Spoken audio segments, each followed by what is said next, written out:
grown. So practice open honesty with patience, poise, and grace.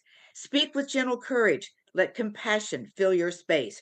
Remember, every moment is a chance to understand, and every bridge of language is a hope we build by hand. True communication, then, is not just what we say, it's the art of being present and every single day. It's the path to deeper union, the secret to the art of forging lasting bonds, mind to mind and heart to heart. Wow, wow, wow. Thank you so much. Ambassador Dr. Randy Ward, thank you so much. We really Dr. Randy, appreciate your poem. That Queen. poem is especially for Yes You Can International. And we really appreciate you. Thank you so much for that special. Prof. Queen, can I make a remark? My pleasure. After listening to Dr. Randy, I'm suddenly hungry. She was talking about sprouts. I'm thinking of the bean sprouts. Oh, no. Professor Caroline, welcome to this platform. Thank you. Thank you so much. Okay, let's move on again. I would like to call on Ambassador Dr. Stefan from Albania. And may I ask Prince Dr. Fatai Adeyiloja to get ready so that after my Honorable Dr. Fatai Adeyiloja will also address us. Okay, over to you, sir.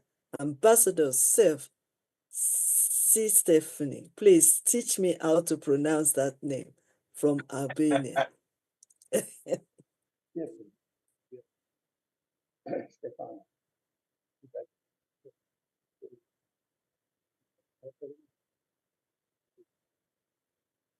Can't hear you. Yes, he's going Jeff, to. we can't hear you. We're waiting for you, sir. Nell'ordine Presidente gli falenderoj shumë për ftesën që më keni për të marrë pjesë në tekën kampionore në leadershipin transformation. We still can't hear you, Jeff. He's speaking, please. Please, let's leave him to speak, please. Please. He's speaking in Albanian language. So okay. Yeah.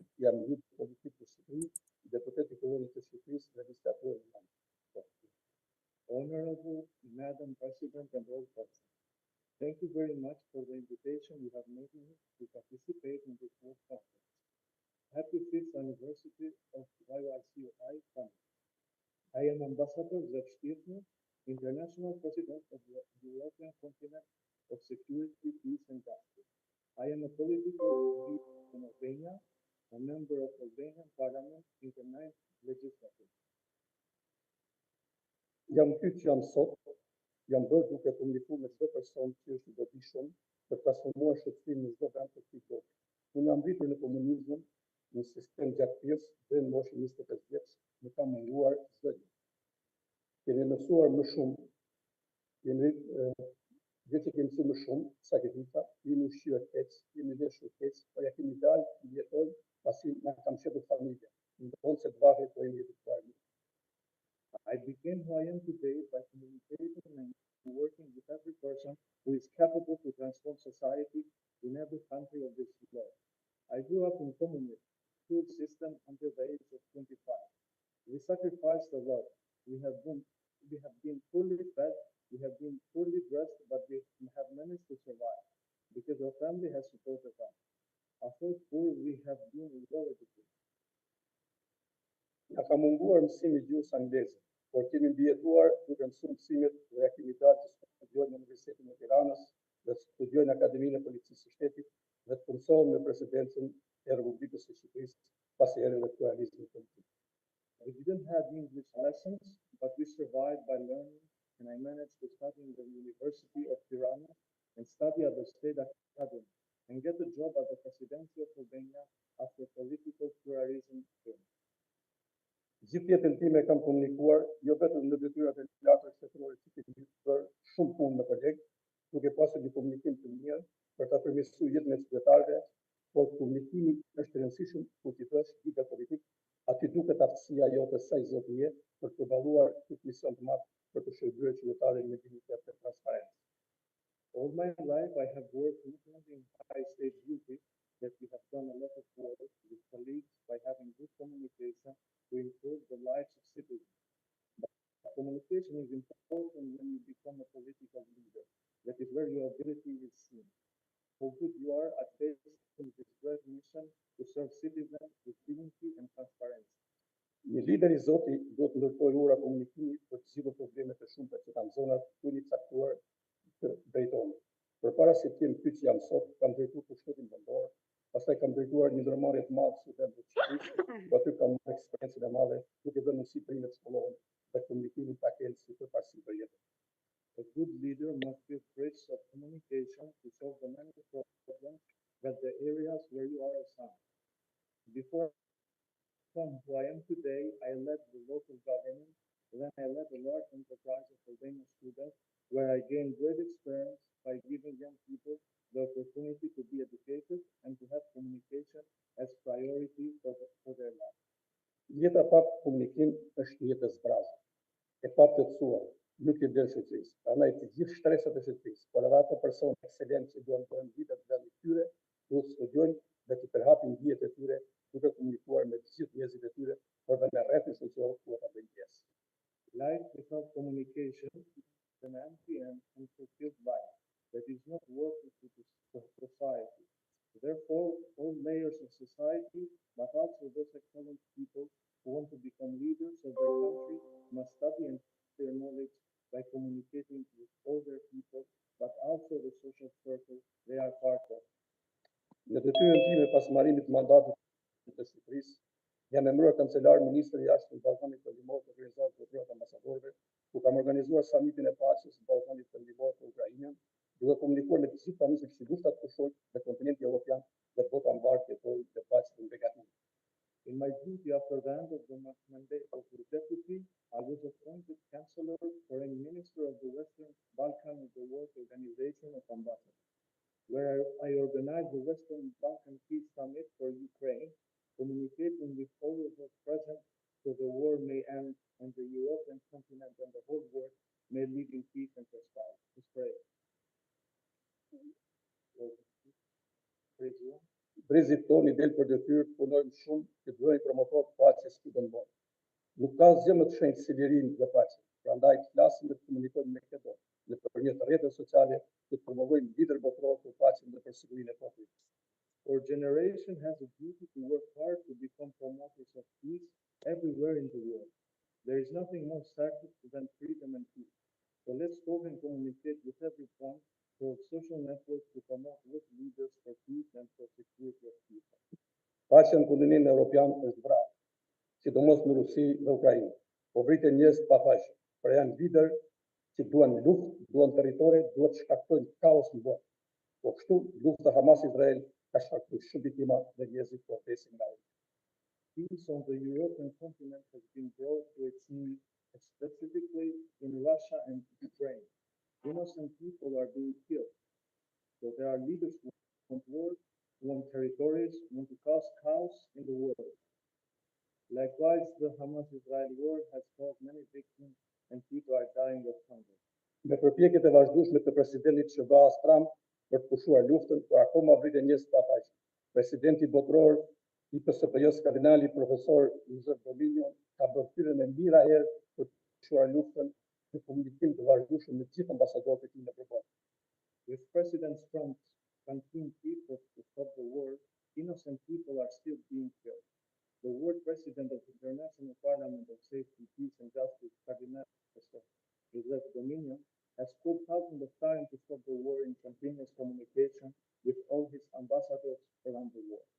Po kështu unë si president ndërkombëtar I kontinentit evropian të PSP-s, kemi bërë thirrje që bota të vazhdojë të jetojë në paqe, duke bërë thirrje që liderët politik botëror të zgjidhin konfliktin për të zgjidhur problemet që ka bota sot. I, as the international president of the European continent of International Parliament for Safety, Peace and Justice, have called for the world to continue living in peace by referring to the world political leaders to choose communication to solve the problems the world has today. Unë do të vazhdoj udhëtimin tim për shtetet e kontinentit evropian, për njerëzimin, siguria, paqja, drejtësia ose më vonë. I will continue my journey through the countries of the European continent to expand communication with them to work with humanity, security, peace, and justice to rule the world. Nderuar Presidente, është nder dhe privilegj për mua që ju bekon sot juve, për të gjithë atyre që do të na ndjekin në rrjetet sociale, se unë çdo gjë kam arritur duke komunikuar me të gjithë pa përjashtim, pavarësisht se nuk më kanë njohur, por duke komunikuar me ta ja kam dalë të bëhem një lider politik i përgjithshëm në një pjesë e mirë të njerëzve të vështirë. Honorable President, it is an honor and a privilege for me to address you today and all those who will follow us through social networks, because I have achieved everything by communicating with everyone without exception. But by communicating them, I have managed to become a political leader respected by a good part of honest people. Pal punës komunikative, jam zgjedhur senator i Këshillit të Lartë të Diplomacisë së Drejtësisë së Rom, po kështu investime të mëdha dhe të komunikimit botëror jam zgjedhur Akademisë Shqiptare-Amerikane në Sërinë e Shtetet Bashkuara, po kështu pal punës dhe komunikuar me një staf më kanë besuar në ditën Kavalier në Universitetin e Nigerisë. Communicative work, I was elected Senator of the High Council of Diplomacy and Justice in Rome. Thanks to my great work and my dedication, I was elected Academician of the Albanian American Academy based in New York, United States. Thanks to my work and participation with capital people, I have been awarded with the title Cavalier by the University of Nigeria. Para çdo gjë sot që flasim, për çdo arritje time e kam nga shkencët e komunikimit, që janë të pafunde dhe të shumëllojshme. My gradat profesor, doktor, avokat, nga puna e madhe që kam bërë në politik. So everything that we talk about today, every achievement I have from the science of communication, which are endless and diverse. I hold degrees and the title of professor, doctor, laureate from the great work I have done in these years. Ju thash këto që të gjithë pranishtit mos të rreshtin kurrë punuari për veten e tyre, por për shëndetin e tyre, ku ata aderojnë. I hope that all those present never stop working for themselves, but for their society to which they belong. Dijet e tyre do të përhapen në gjithë vendin për ta bërë shoqërinë më të mirë, më të lumtur për progreset e sotëm dhe të atyre që do të vinë. There are no spread for the country to make society better and happier for today's generation and those to come. Presidente dhe ju të pranishëm, ishte një nder për mua që mbajta këtë fjalim para jush, duke ju thënë se asnjëherë nuk është vonë për të punuar e komunikuar me gjithë ata që kanë votën ndonë. Honorable President and all of you present, it was an honor for me to deliver this speech before you, telling you that it is never too late to work and communicate with all those who have influence in the world. Komunikimi sot është më i thjeshtë, sepse rrjetet sociale janë të njerëzve dhe e çojnë direkt fjalën e secilit aty ku duhet. Prandaj kur mos u lodhni për të punuar për njerëzimin, për të patur një botë në paqe dhe në prosperitet. Communication today is simpler because social networks are instant and directly deliver everyone's words to where they need to be. So never tire of working for humanity to have a world in peace and prosperity. Zoti ju bekoj të gjithë të pranishëm në këtë konferencë solemne. Nga unë, ambasador Zeshtjevi, president në përkombëtari kontinentit Evropian të Parlamentit të Bashkisë së Drejtësisë. May God bless all of you at this solemn conference. For me, Ambassador Zeshtjevi, International President of the European continent from Albania. Thank you. Oh, wow. Thank you so much for teaching us Albanian language this morning. Thank you so much. We really appreciate you, sir, for joining us today in this celebration. And also, we want to appreciate your interpreter. You've done very well. Thank you so much. We are really blessed in this platform. The other day is Dr. Joseph from Spain speaking Spanish and interpreting it. And now today is about Albanian language. We really appreciate it. And thank you so much for the great works that the interpreters are doing for us on this platform. We appreciate you so well. Honorable Dr. Ambassador Zefani, we appreciate you, sir. Thank you so much. Now we need to move on quickly to Nigeria to welcome Dr. Prince Fatai Adeyiloja. Are you ready for us, sir? Yeah, I'm ready. I'm here. Yes, we welcome you to share with us on this occasion. Thank you so very much. It is indeed my honor and privilege once again to be on this platform. And I must say, it has been a rewarding experience so far. Thank you, Dr. Lucas, for this wonderful job you're doing, addressing a very important issue, taking our youths from negative preoccupation to productive ventures, and assembling leaders of reckoning in virtually all areas of endeavor to mentor them. Communication, as we all know, is a very important for human existence. And when you talk, you're talking also about language, which is the vehicle of communication. What type of language are we deploying? How are we addressing people? What has been the mode of communication, not only among leaders, but among colleagues at work? What is the mode of communication, or is communication existing or non-existing in family? The family, as we all know, is the nucleus of the society. And if we get it right in the family circle, we certainly will get it right in the society, the world at large. Most families these days, they're just there. You find some families existing without communicating for not only months, but even for years, and they're cohabiting. What are we passing to the children? What are we imparting to the society? How do we cohabit without communicating? For those of us who grew up in the theater, we know the importance of language. As the saying goes, you get to know about a person through what he says, through what he does, through what the people say about him, and how he is rated. Of course, we've talked about non-verbal communication. From the perspective of all that I've spoken today, it's been quite rewarding and, of course, worthwhile. Because we know for a fact that when a politician talks, words have colors. The mayor has spoken extensively on that. And we know, just like in one clip I did watch, a lady and a young man who claimed to be a politician. The man said, "I am a politician, I do not lie." And the lady responded, "I am a prostitute, I am a virgin." Of course, you know, there's some form of contradiction in what the two characters were talking about are, you know, passing across. There is a great deal of need for sincerity in our communication. Are we saying the truth?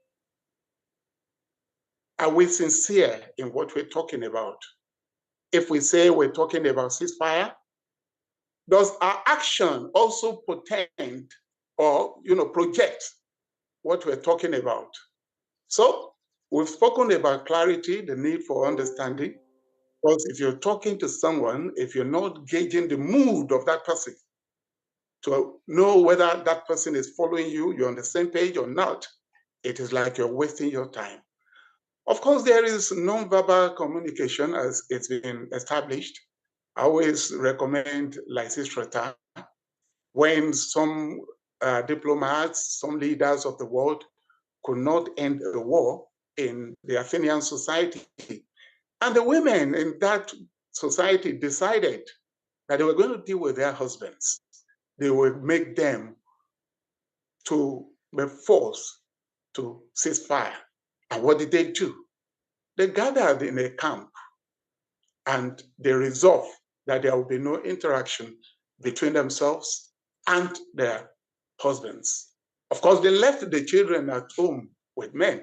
You can imagine what the home will be like, where men are made to take care of the responsibilities of this wonderful creator, the women.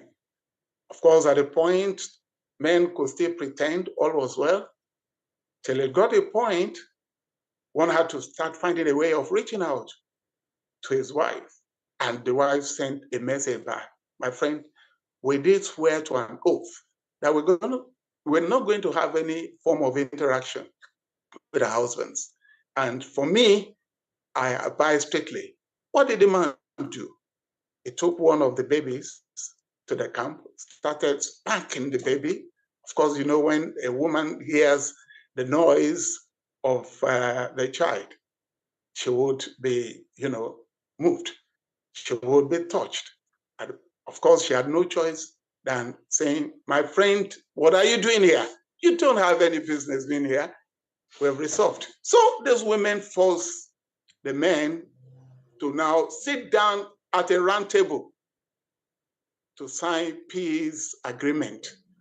That is non-verbal communication at its peak.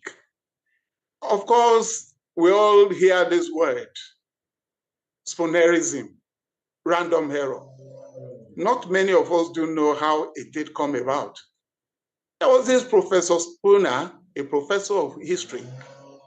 He was teaching history, and they discovered that a number of his students were not really following that particular topic. So, referring to what had been their attitude in the past, he said, he wanted to say, mark those words, you have missed my history lecture. You have wasted the whole term. His tongue slipped. Instead of saying you have missed my history lecture, you have wasted the whole term, he said, you have hissed my mystery texture. You have tasted the whole worm. The whole of the students started laughing, making jest at him. Are we saying a professor of history does not know what he was saying? The man just said, what was so funny? And one of the students drew his attention to it. He then said, well, that was just a slip of tongue. That's spoonerism from the name Spooner. So what are we trying to drive at here? Think it in before saying it out. Before you pass any message across, have you also been able to, put your thoughts together so that you are not being misunderstood? It is very important. It's an important element of life. And I want to also encourage us as families, as leaders, to imbibe the culture of communication. There is no point bottling up any emotion. Say it as you feel it, and the world will be at peace. I want to crave your indulgence. I have so many engagements today, but it is a must attend for me of the importance, the premium I play on this year's UCAN International. In fact, going by its name itself, it is telling you that nothing under the sun, our youth, can stop you. You are listening to mayor, you are listening to professors, you are listening to high-ranking entrepreneurs, professionals, technocrats. That is all they created time to set forth at dawn to do the needful. So I encourage you to please follow in the tradition of these great leaders of the world. And I want to commend our Professor Lucas from Bagura in Ogun State. We're so proud of you, proud of what you're doing. And I must say, I am so impressed listening to these people who, I must say, are imbued with that sense of wisdom.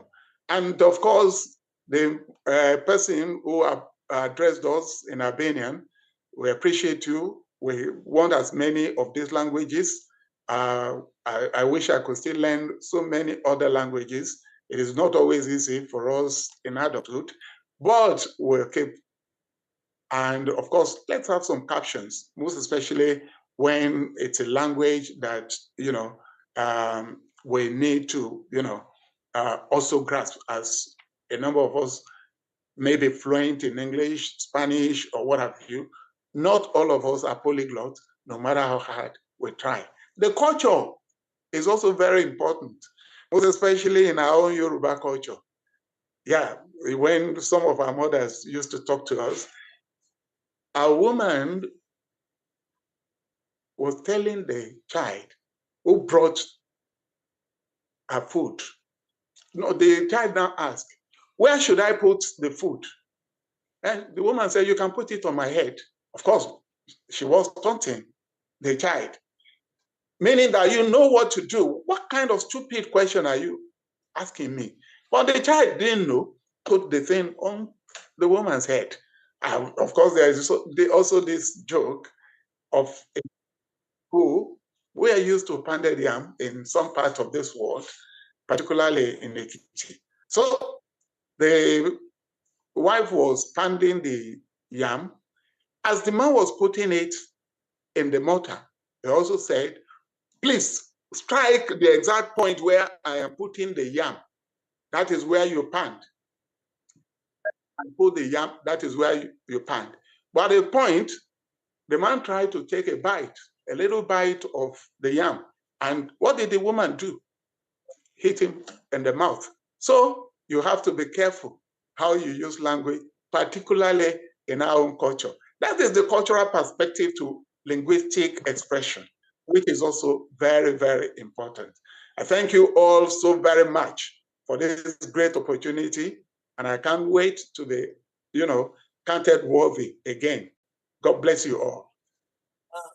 Thank you so much, sir. Prince Dr. Fatai Adeyiloja. And also, we want to appreciate you for ushering our king this morning. We appreciate you, sir. We appreciate your time. And I appreciate you dearly for all your great support and your Pleasure. wisdom that you've shared with us on this platform. Thank you so much, sir. Because of time, because this is our celebration and we have a lot to do today. I was supposed to be reading so many profile, but you can bear with us because at the moment we are at the stage that we all want to accommodate everybody's time, and we want to make sure that we finish together with smile and also with relaxation and transformation. And that is why we have tried not to use our profile today. So please forgive me if I'm not reading any profile. But I believe that a majority will agree with me that time is so precious, especially on Saturday. And that is why we don't want to delay us any further by just moving forward fast to making sure that everyone is being called. But you are all respected, honored, and we really, really appreciate your time. So thank you so much to all my great leaders on this platform. So on this note, I would like to, let me just check if if Ambassador Lukman, are you here? I'm not too sure he's here, so I'm just going to carry on. Welcome to this platform, Professor Dr. Aikamaya. Mahaja, thank you so much for your great work yesterday. And I know that I'm going to call on you as well to be able to share the occasion today. So I'm just going to continue the way I'm doing it so that we can accommodate as many as we can before some of us leave this platform. Are you here, Ambassador Lucas Emmanuel? Yes, ma'am. Yeah, ma'am. Okay, over to you while I have while I relax a little bit. All right. Thank you very much, ma'am. I want to use these opportunities to celebrate all our great leaders, professor, doctors from different parts of the world in joining our Queen Mother celebrating the 5th year anniversary of Yes You Can. It's something that has brought a lot of transformation, growth in the life of especially the youth across the globe. In a nutshell, I would like to share a quote with us which says, relationships don't have to be perfect, they just need to be worked on together. Meaning that relationship that we have built together in Yes You Can over the years does not need to be perfect, but it's something that both parties needs to work upon and they grow alongside. And that is exactly what our mother have been doing in order to bring a connection between between the youth across the globe in this present dispensation. Is a great time to be here today. Well, without much ado, I would like to welcome one of our great leaders in our midst, the person of Honorable Thomas Un, all the way from Singapore. You are highly welcome, sir. The stage is yours.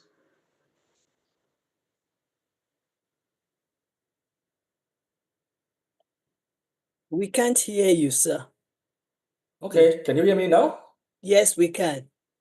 Thank you very much. Thank you for having me, honorable guests, distinguished speakers, and fellow mentors, and dear friends.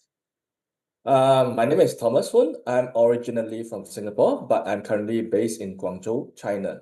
So it's an honor to be with all of you today. And it's always a privilege to be in this show because I got the opportunity to meet with people who are passionate about making a difference. And this is all of you here today. Just something about what I do before I go into the speech. I basically mentor startups at Guangzhou, Greater Bay Area incubation base. I'm also appointed by Guangzhou government as a culture and tourism ambassador. As my business, I also act as a bridge connecting businesses between China and Southeast Asia. So now you might be thinking, that's a lot of roles. And it is, but what ties all of them together? Which is our topic today, communication. Every day, I meet with people all over the world, different cultures, different backgrounds, different sectors, government officials, entrepreneurs, investors, young founders, all bursting with ideas, you name it. But here's one thing, communication isn't just a skill. It's something that glue all of us together and make collaboration possible. That is why communication is so powerful. And it's also why the work of Yes You Can International is so inspiring. As we celebrate their 5th year anniversary, it reminds us that communication isn't just about talking. It's about empowerment, giving people the courage to speak up, the confidence to take action, and the belief that their voice matters. Yes You Can has shown that when people are truly hurt, they don't just change their own lives, they inspire others. It's a ripple effect. It's the kind of impact that we really need in the next 5 years and beyond. So let us take a moment to celebrate Yes You Can on this remarkable 5-year milestone. And may the years ahead bring more impact, stronger voices like yourself, and even louder ripple inspiration across the world. Thank you very much. Thank you so much, Mr. Thomas On from China. I believe you are enjoying yourself in China. Oh, yes, I am. Because I don't see you very soon moving back to Singapore. You're doing a lot over there. Thank you. We really appreciate your time for joining us today and also sharing a very important topic, which is on communication, and also celebrating our 5th year anniversary. We do not take your time for granted. We know you are very busy like any other leaders as well on this platform. So thank you so much, sir. We appreciate you it. dearly. Thank Okay, you. over to you, Ambassador Lucas. All right, Ma. Thank you so much. And once again, I want to say thank you so much to Honorable Thomas Un, all the way from China. Indeed, perfect delivery on the part of communication. Like what one of our speakers has taught us this morning about communication, that communication is a thing that is very, very important in terms of building relationship. When you misuse it, it really affects the growth of life.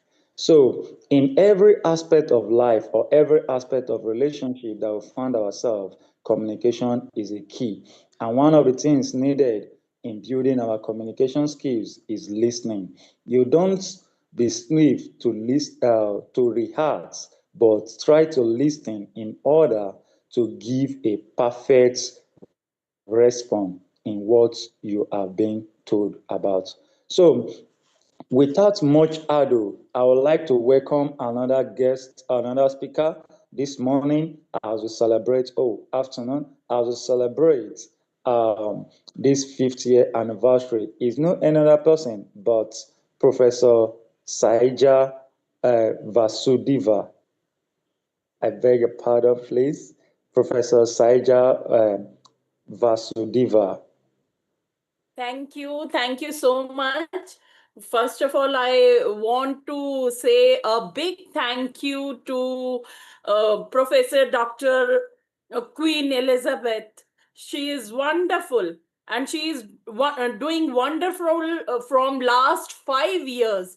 Actually, I am associated with her from last 2.5 years, and she is doing wonderful and she is proving daily herself. And I will not consume much time. I will start with my topic, and I will speak on communication, the role of communication in relationships. It is truly honored to stand before the esteemed gathering at the conference organized by the Yes You Can International Academy.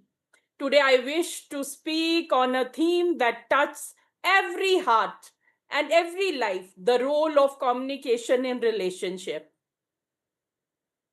Communication is the lifetimes of every relationship, whether it is between family members, friends, colleagues, or partners. Words have the power to heal wounds, to build trust, and to create understanding. At the same time, a lack of communication can lead to distance, misunderstandings, and even broken bonds. In relationships, communication is not only about speaking, it is also about listening with empathy. When we listen carefully, we show respect for the other person's feelings and thoughts. In fact, many conflicts can be resolved not by long argument, but by patient listening and honest dialogue. We must also remember that communication goes beyond words. Our tone, our expression, our gestures all play a vital role. A warm smile or a kind word can strengthen a relationship more than we sometimes realize. Most importantly, communication builds trust, and trust is the foundation of any strong relationship. When people feel heard, understood, and respected, they develop a bond that lasts through the time and challenges. So whether in our personal lives or in our professional spaces, let us always value open, honest, and respectful communication. It is the bridge that connects hearts and minds. Before I conclude, I would like to extend my heartfelt gratitude to the director of Yes You Can International Academy, Queen Elizabeth, for her guidance and leadership. I also sincerely appreciate this academy for creating such a meaningful platform where ideas, values, and human connections are nurtured. And I must say, I feel blessed with the presence of Dr. Nelson. And her words is looking like a very pious, creating a very pious environment here. Thank you. Thank you so much for inviting me as a speaker. Thank you. Thank you so Thank you. much. Thank you so much, Professor Saija Vasudeva from India. Am I correct? I want to say Yes, thank you so absolutely much. correct. Thank you so Thank much for waiting patiently and also sharing from your wealth of wisdom and knowledge. Thank- We really, really appreciate you. May I quickly appreciate all my great leaders on the platform? We haven't forgotten you. We will call you very, very soon. Ma'am Jenny, please don't leave us. Dr. Tipara Dixon, please don't leave us. Professor Dickwa, we will call you all. We're just trying to go by the list. So I really, really appreciate your time, ma'am. Especially to all my great leaders on this platform. You are all welcome. My mentor, Sir Academy, Professor Charles, thank you so much for joining us. Over to you, Ambassador Lucas.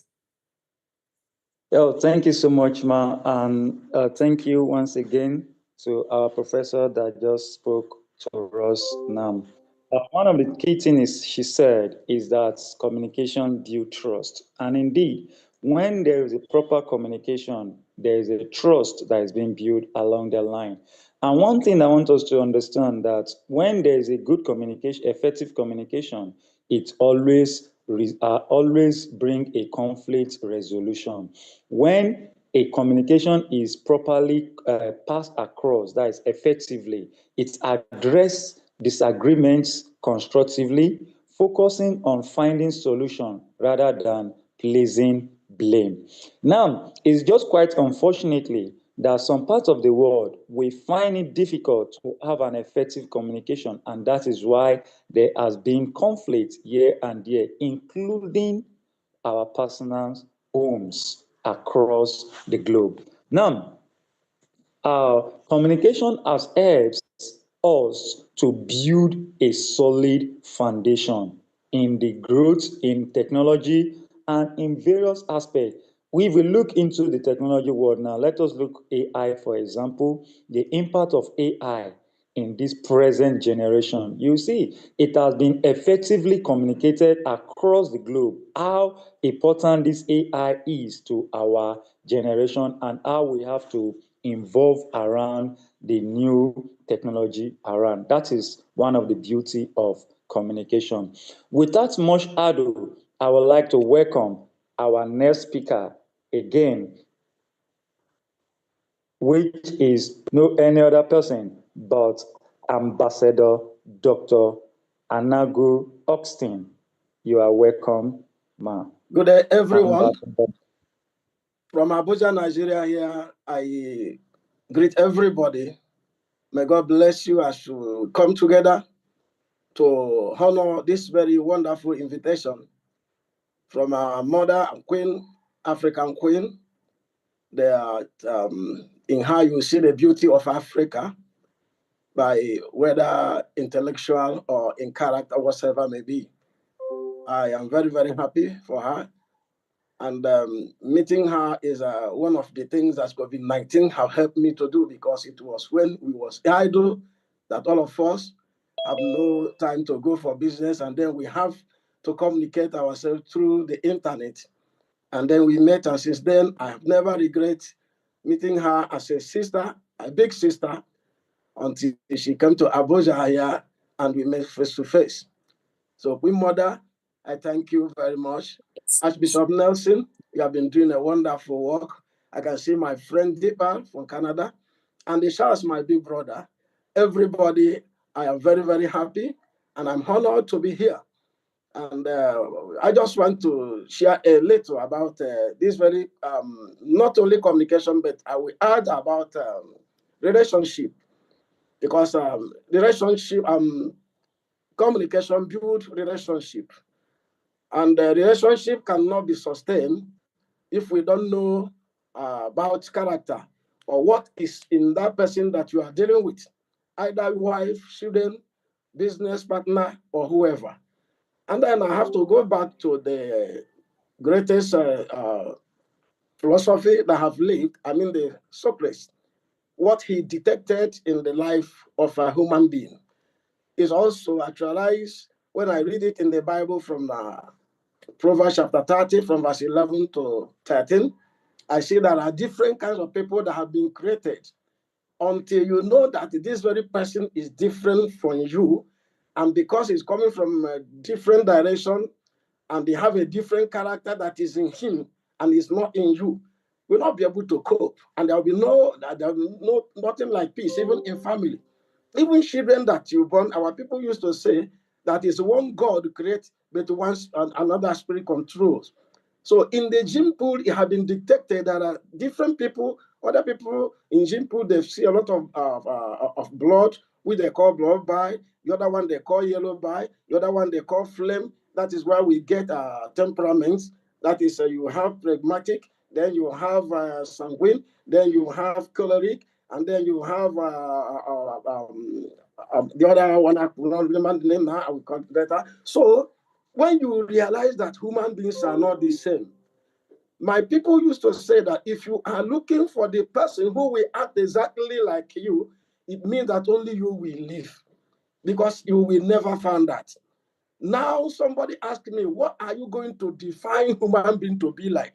I say, in my definition of every human being, I define human being as a good and a bad, because there are a percentage of good out in such a person, and there are percentages of bad ones. And the musician said, when you are pointing accusing finger or pointing one finger to somebody, you will know that about 4 fingers are pointing at you. You want to dictate about character. No matter how good you are or you may be, there are bad attitudes in you that somebody is managing. And because of that, God is managing all of us in our failures. We must try to manage each other in their maybe actions that are not right with our thoughts. And that is why the first thing we're supposed to do to achieve peace globally is for us to study the life or character of the person we are dealing with. There are things that are hereditary, that is inborn, that is found in gene pool, very, very hard to cure. It is only the Holy Spirit that can modify it, but cannot remove it completely. You see? But in teachings like this and learning, as YYCI is doing, yes, we can have done a lot of work. I wish that everybody in the world will embrace this very work. Rewriting the stories of every human being and the showing all of us the picture of our life. And when we look at it, we will know that we ourselves, we have some failures, we have something that is disappointing others in us. And because of that, we'll be able to manage other people. When you want to accuse somebody, you know that I myself, I have problem in my life. Okay, this very person, this thing might be inborn. If it is inborn, please, you have to manage that very person according to that very character that you know that can never be removed from him or her. It is inborn, it is inborn. Some are very wicked in nature. Some are some are myopic in nature. Some are talkative in nature. Some are, that is, when you talk of sanguine, a sanguine is talkative in nature. You make a lot of friends, cannot keep friends. When you talk of a choleric is a go-getter. That is a good aspect of them. But they always stick on it. And they can fight at any time, even if such a person is a bishop. He can draw Bible, draw whatever religious book and fight you. But they are go-getters. They stick on it. They will beat you. After beating you, they will apologize. That is their own. If you have a phlegmatic as a friend or as a wife or as a husband, you have to marry phlegmatic because they are indecisive. But they work well under pressure. But they are faithful friends. But they harbor resentment. They can never forgive you. They harbor resentment. 3 years ago, 5 years ago, they will remind you of what you did to them. That is in them. And then you talk of a phlegmatic. A phlegmatic is lazy in nature. He's not understanding as well, understanding. Bible said there are people who believe there's always chaos outside. They are always negative in their own thought. So when you have such people, there's no time for us to go fully in this. When you have many people study their life, know how to help them, know how to manage them. We manage ourselves and live in the world because God is managing us. I thank you once again. I remember Ambassador Dr. Augustine, the global chairman of UNERO. Now we are working onto something because we realize that there is a ending monster that is destroying our families now. We all of us must lay hand on our table and they fight it. That is drug abuse. It's destroying our children. Let us also work extremely, very carefully and strongly to know what we are going to do about this very drug addiction. That is why our organization campaigned a lot in Abuja last 2 months about drug addict, trafficking, and the rest of them. If you look at all the killings and all the wickedness that is going on in the world now, the root of it is taking of substance that will make the person to see another person as an animal, not as human being. I am stopping here. May God bless all of us. Thank you very much. Thank you, sir. We really appreciate you, sir. Thank you for sharing an insight to what is going on around the world and your own wisdom and knowledge. We really appreciate your time. Ambassador Dr. Anugua Augustine, the chairman of UNERO. Thank you so much, sir. Where is my sister? Okay, I'm not too sure she's on the platform at the moment because she's supposed to call on the next one, but I will do the justice on that. So permit me to welcome, let me just quickly check. Permit me to welcome Professor Dr. Jenny Rapster from USA. Thank you very much. I'm delighted to be here. Do I have a good sound level? Can everybody hear me? Yes, we can hear you, Absolutely. and I acknowledge and appreciate your color of your art today. This is celebration time, 5th year anniversary of Yes You Can. Thank I have you the so same much. color hat. Thank you so much. I'm delighted to be here and join in this 5th anniversary celebration. I really respect what you do, what your efforts are to make education available to everyone. And I'm so delighted to tell the world, in case they don't know, that many of the programs that you do are archived and are available on the YouTube channel for everybody to view.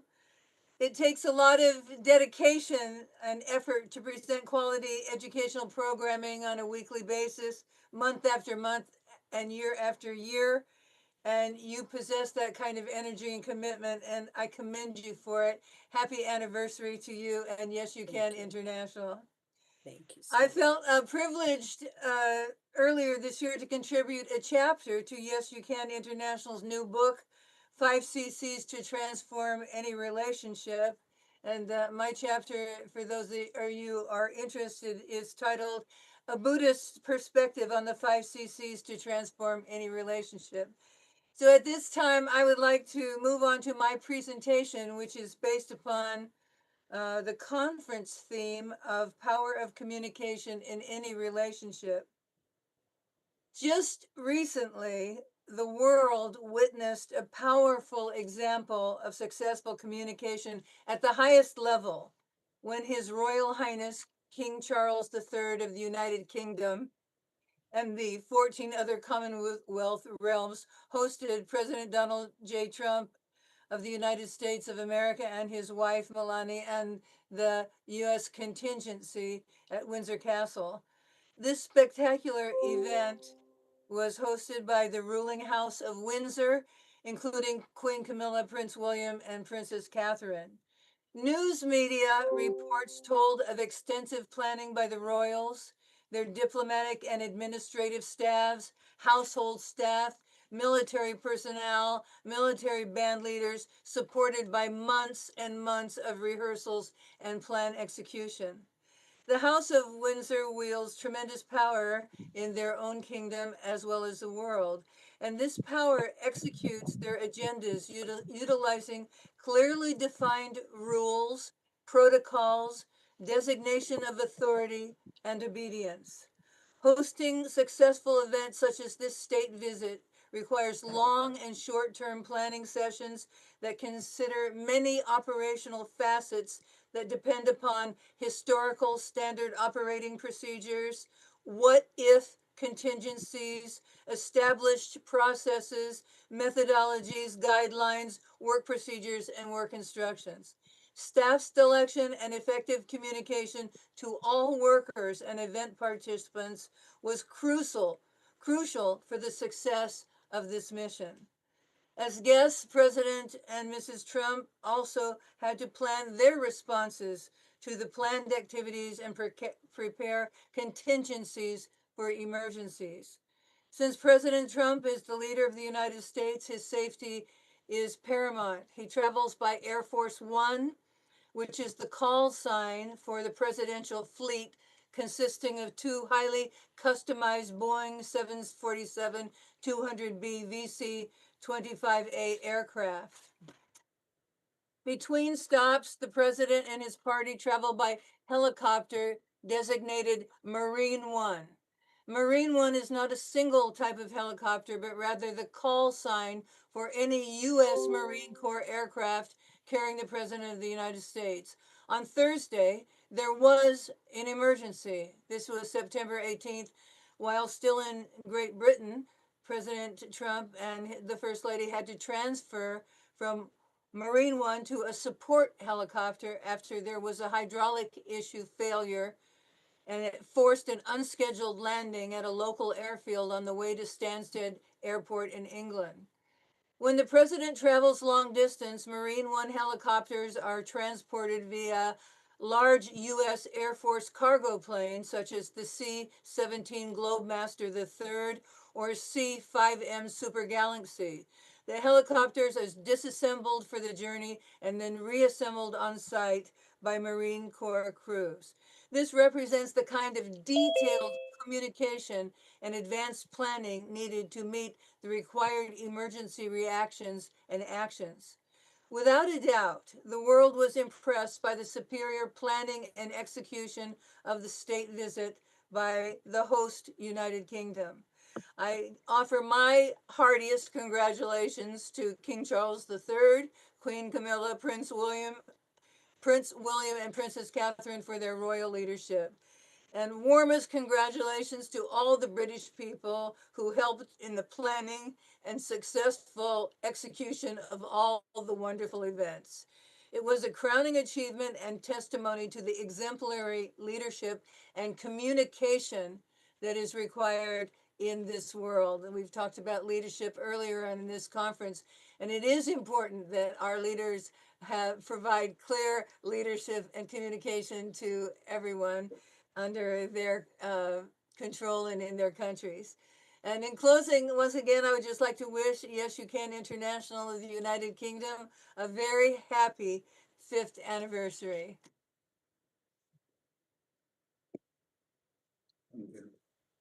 Ma'am, Dr. Jenny Rafster from USA, for your amazing poem that you've recited to us this afternoon, especially during our 5th year anniversary, and also launching in the wonderful, amazing Yes You Can magazine that we're about to launch.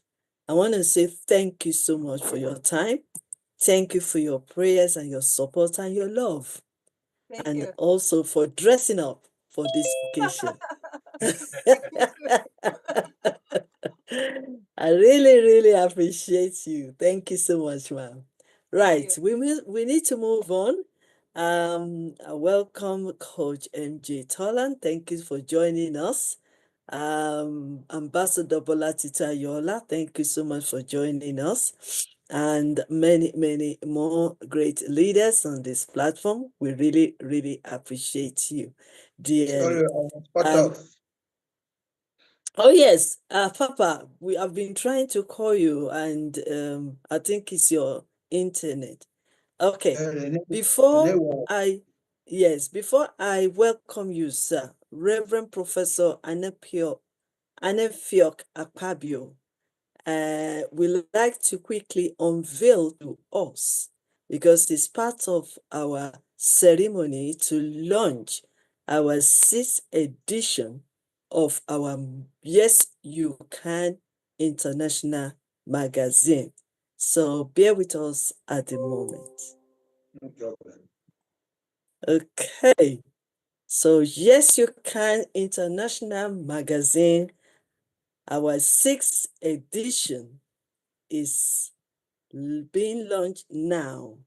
Thank you so much for all our great leaders that have really contributed to our success for the past 5 years. And here we are with our amazing magazine in a different world. I want to seize this opportunity to appreciate my editorial team, Ambassador Lukman Nuruddin Adeniyi, Ambassador Basi Mutiela, Ambassador Lucas Adarabniojo, Ambassador and Prince Izu Agbo, Ambassador Dr. Motola Shupoale, and Ambassador Adiremi Adeshino Ademide. So I'm just going to go through it in a few seconds, and then we bounce back to our ceremony. So this is just, okay, so this is it. I'm going to make it very fast so that you can see what is in our magazine.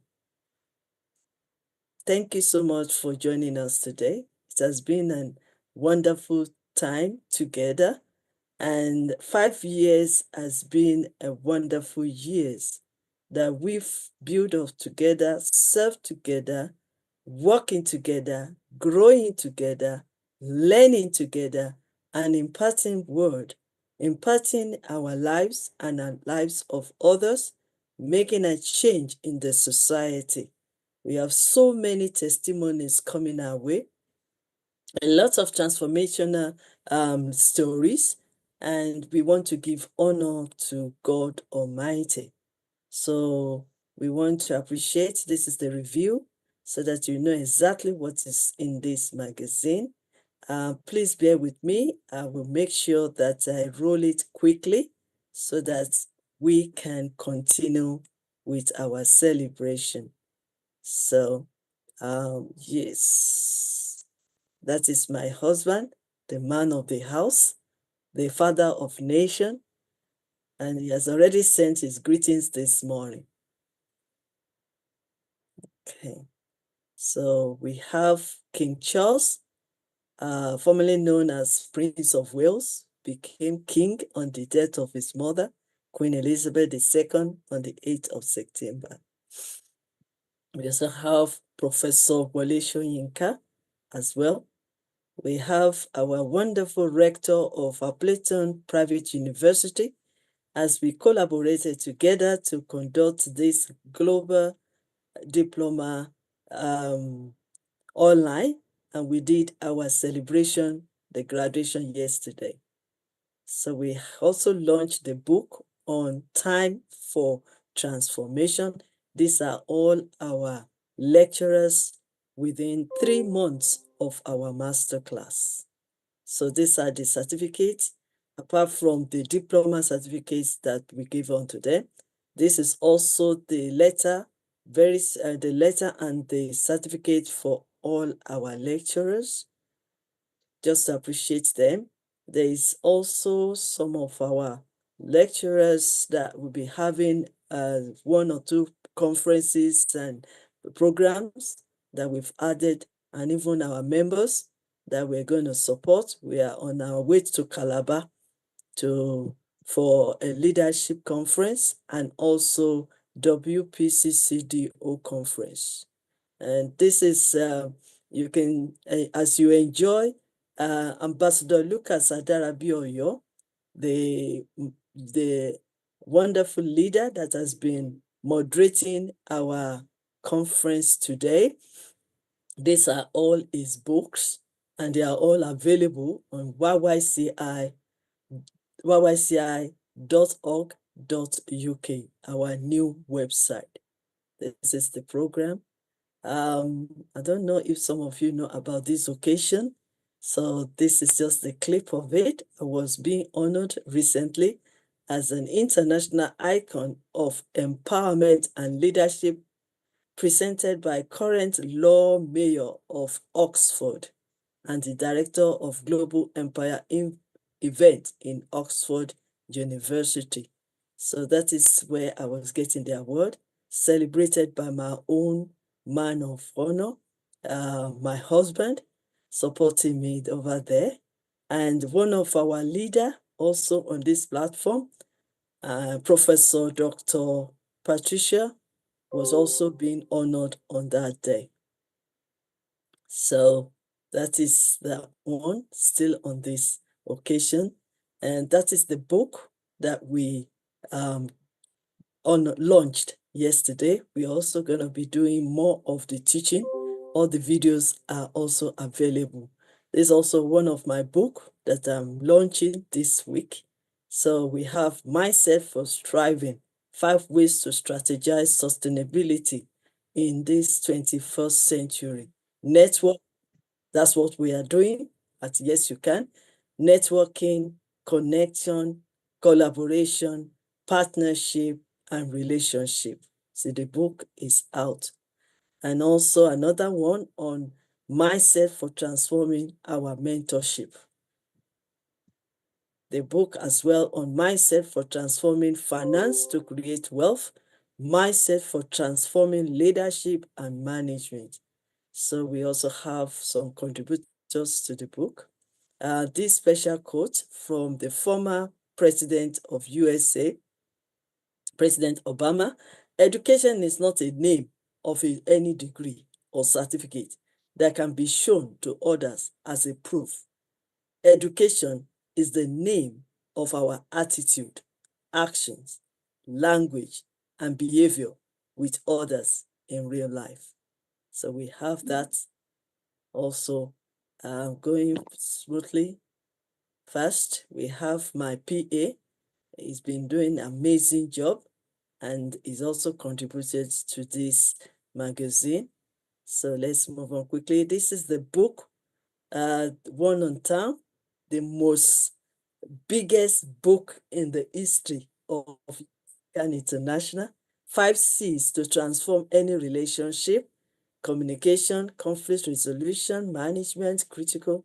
We launched this book earlier this year, and Chancellor Peter Chan forwarded the book, and we have so many 108 authors, co-authors contributed to this amazing book. So as the sign of our collaboration with Appleton University, Africa, what do we really have? We have a lot in Africa. So until we continue to discover them and make use of them, we will continue to suffer within ourselves. So what do we have? Gold, oil, crude oil, and so many. So we decided to put that in. If only all Africans knew this, it can be a better place for us to live in. All our collaborators,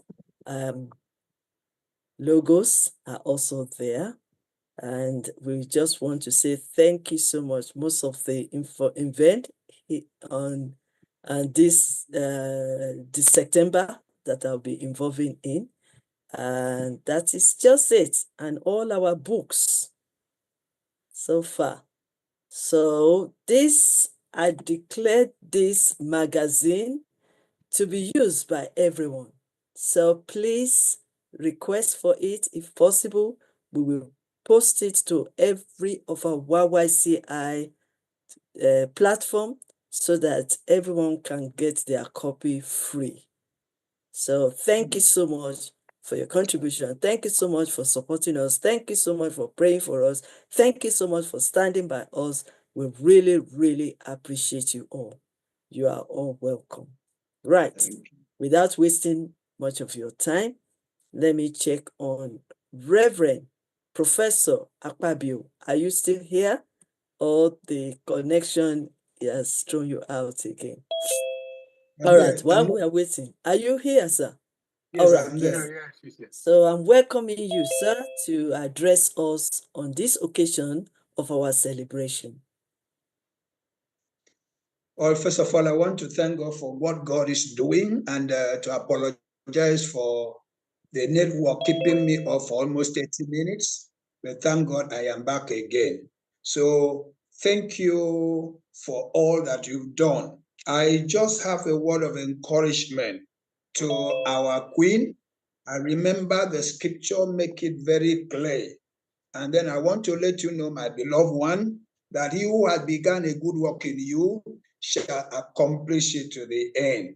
So with what you've labored for these 5 years, we talk about 5 being the season of grace. The grace of God has carried you so long, and then it will still sustain you. So that word of Philippi chapter 1 verse 6 is what I want you to remember.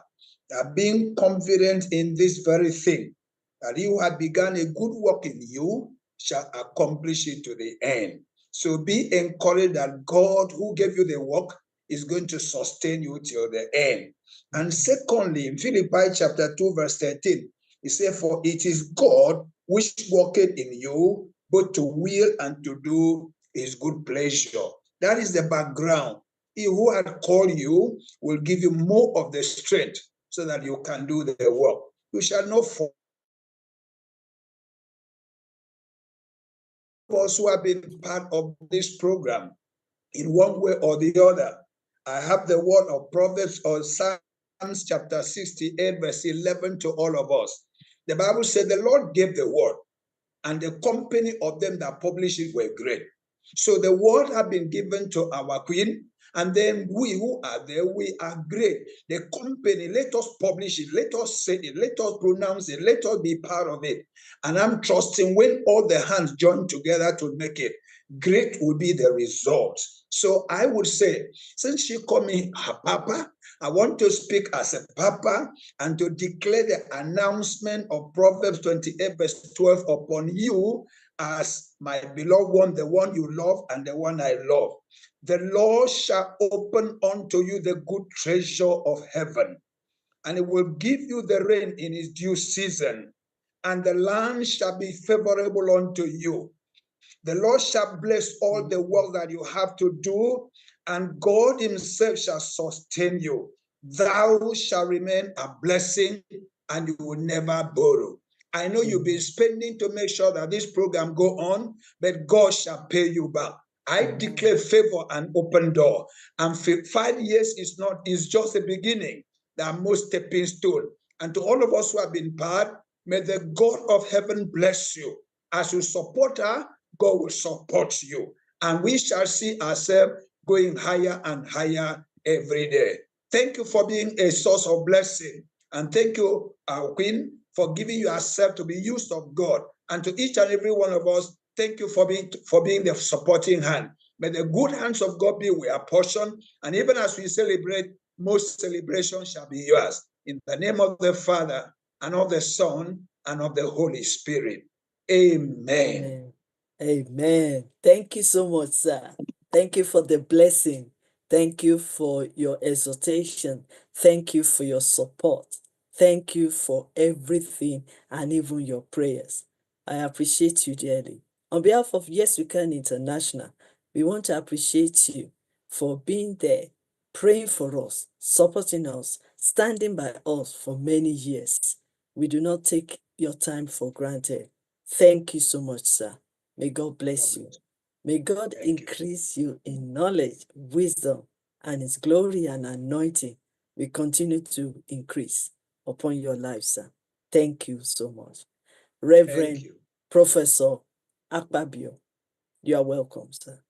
Thank you. On this note as well, I would like to call on Professor Dr. Cipressa from Romania.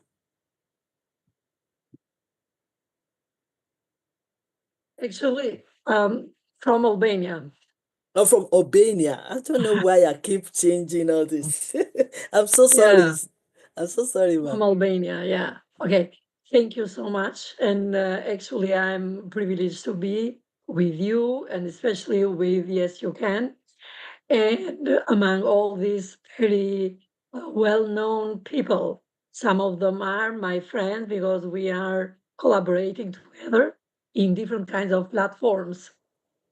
And yeah, yes, we can make a lot of changes. So all the speakers went deeply in transformational leadership, but what I would highlight most is that if we pay more attention to the listening and to developing more and improving the communicative skills, I would say that we are going to have a better performance in our leadership. So those who led by transformational individuals have better performance and are more satisfied than those in groups with different types of leaders. Another benefit is that it's going to be a better well-being environment in our workplace, but also in our society as a whole. And another benefit is that we are going to have a kind of a sense of empowerment among ourselves, among our groups of people working together. So this is attributed to the fact that transformational leaders believe that their followers can do their best leading group members to feel inspired and empowered. So while we were having, these 2 days of very important days for Yes You Can, celebrating the 5th anniversary of Yes You Can. So I just managed to write a poem, and let me just, say to you and tell you what is it about. Actually, it is about transformational leadership now, not to wait any minute later. Not tomorrow, but someday, but in the pulse of the day. Leadership must rise and glow, shaping future as we go. Not in waiting, not in fear. Change is needed. Here, right here, voice strong and yet hearts that care, guiding others just and fair. Listen,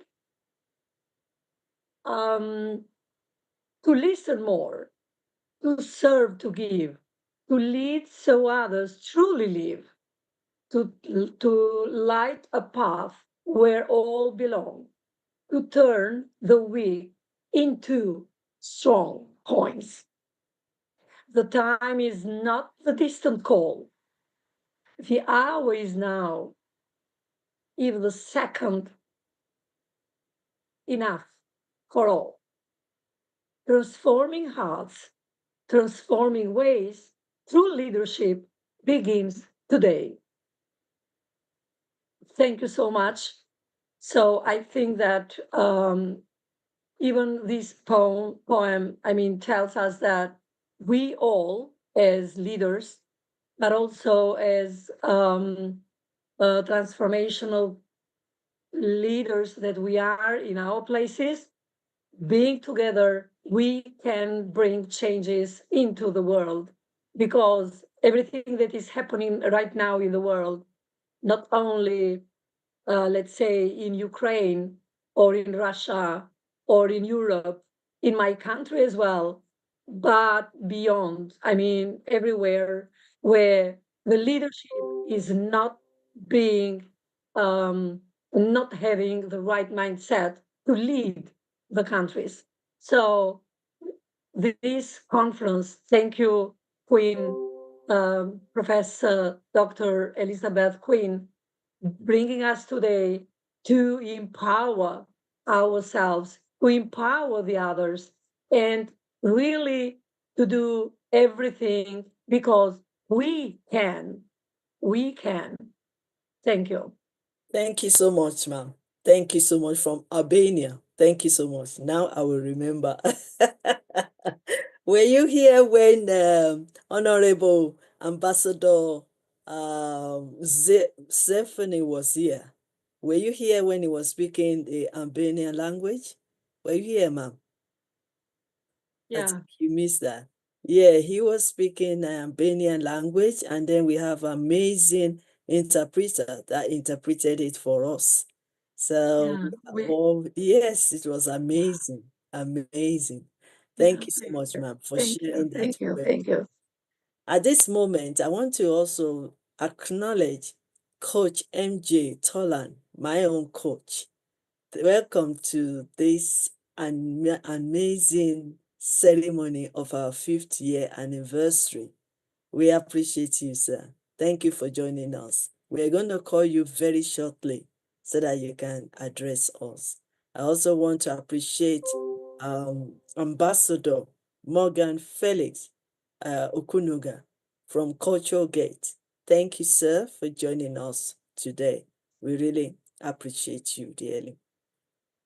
Now, let's welcome Professor Patricia Okutuju Iro Ele.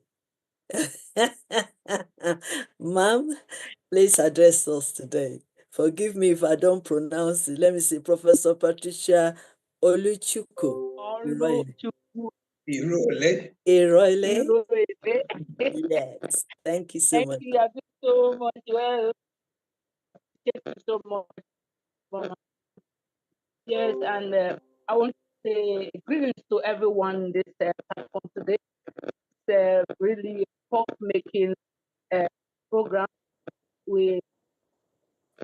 I'm personally so happy to be in this year. And let me appreciate you, our Queen Mother, Dr. Chief, or like an evangelist. You are an evangelist, missionary, Queen Elizabeth. You are a woman one would always want to be with. You're a great leader, a leader for excellence. This generation is blessed to have somebody like the face you cover can never be forgotten. Today, another history is made in this Thanksgiving program of 5th anniversary of YYCI. And I say congratulations to us. Congratulations to everyone. Now, we are talking about communication in leadership, and I have a few words to drop. Communication in leadership is a very important thing to consider. A leader is considered a senior, considered an elder, considered an expert. No matter his age, it's not about age. So his words mean a lot to every audience.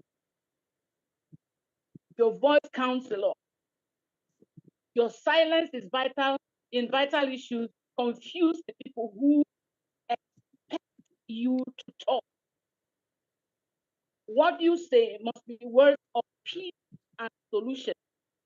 Be the father, be the mother, be the elder that will not wrongly be silent. Let's speak out. The world today is expecting us to talk. Say something. Build credibility while you use your voice, while you showcase your communication. You have no business with careless talks. No. You have nothing to do with derogatory jokes. The Bible says in Colossians chapter 4, verse 6, let your speech be seasoned with salt, seasoned with grace. So as an expert, Be ready always to demonstrate your knowledge or expertise in your field. Be generous in being available. Show that you value people by giving them the best. Give them what you have. This is why you communicate clearly, concisely, and respectfully. Don't forget the importance of documentation. Yes, because what you say is important to people. So when you want to say what people can respect. And what when you hear you say this, you'll be proud, you'll be happy. Thank you so much. That's all I have for today. God bless. Thank you so much, ma'am. I really appreciate your contribution and celebrating these great occasions with us. Thank you so much for your time and your prayers and your continuous support, especially when you have to travel all the way from Enugu or Anambra to Calabar to come and see me face to face. I really appreciate that. I really appreciate that. I have to be careful now when I travel so that people will not bombard me with programs and conferences. We sniff and find out where you are. I made that mistake last year during our anniversary, and I said I will be traveling to Nigeria. And by the time I realized it, I end up traveling to 6 states in the country. Because people want to see who this little Elizabeth Lucas Afolabu is. They want to see her face. And I really appreciate all. Thank you so much, ma'am, for traveling all the way to come and meet me at. Okay, we are doing very well with our timely. And I want to appreciate all my great leaders on this platform. Thank you so much. I want to use the opportunity to say this is just the beginning of great things that we're going to be doing together in the next 5 years here in Yes You Can International. And I do not take your time for granted. Things are going to move fast. We have put a lot of things in place. As we can see that we are strategically working together. So the next 5 years is going to be different for us all as a family. And I believe that there is a purpose for everything. We want to move to the next level. And I want to say, please bear with us. Sometimes it might be tedious, sometimes it might be relaxation. For this time next year, I know we've been doing Transformational Leadership Conference for almost every month last year. This year, we cut it down to a few times. And next year is just going to be only 3 times that we'll be doing the Transformational Leadership Conference. It's because most of my leaders, they've established their own organization, and I need to be there to support them so that they can move and progress. That is what Yes You Can is all about. Yes You Can is like a mother to many, and we have to be there to support others. And that is our stand. We want transformation. And want to see transformation be on in the lives and in the relationship and also in leadership. So that is why we are reducing our own program so that we can accommodate others that are joining us and some that will still join us. The most important thing is focusing on the youth. We want to bring them out of the street.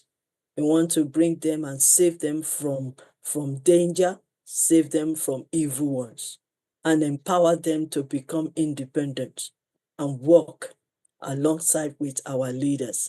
That is why we have established this platform so that both old and young and even the children can be together, express themselves, know their needs, and they learn from us, and we also gain their energy.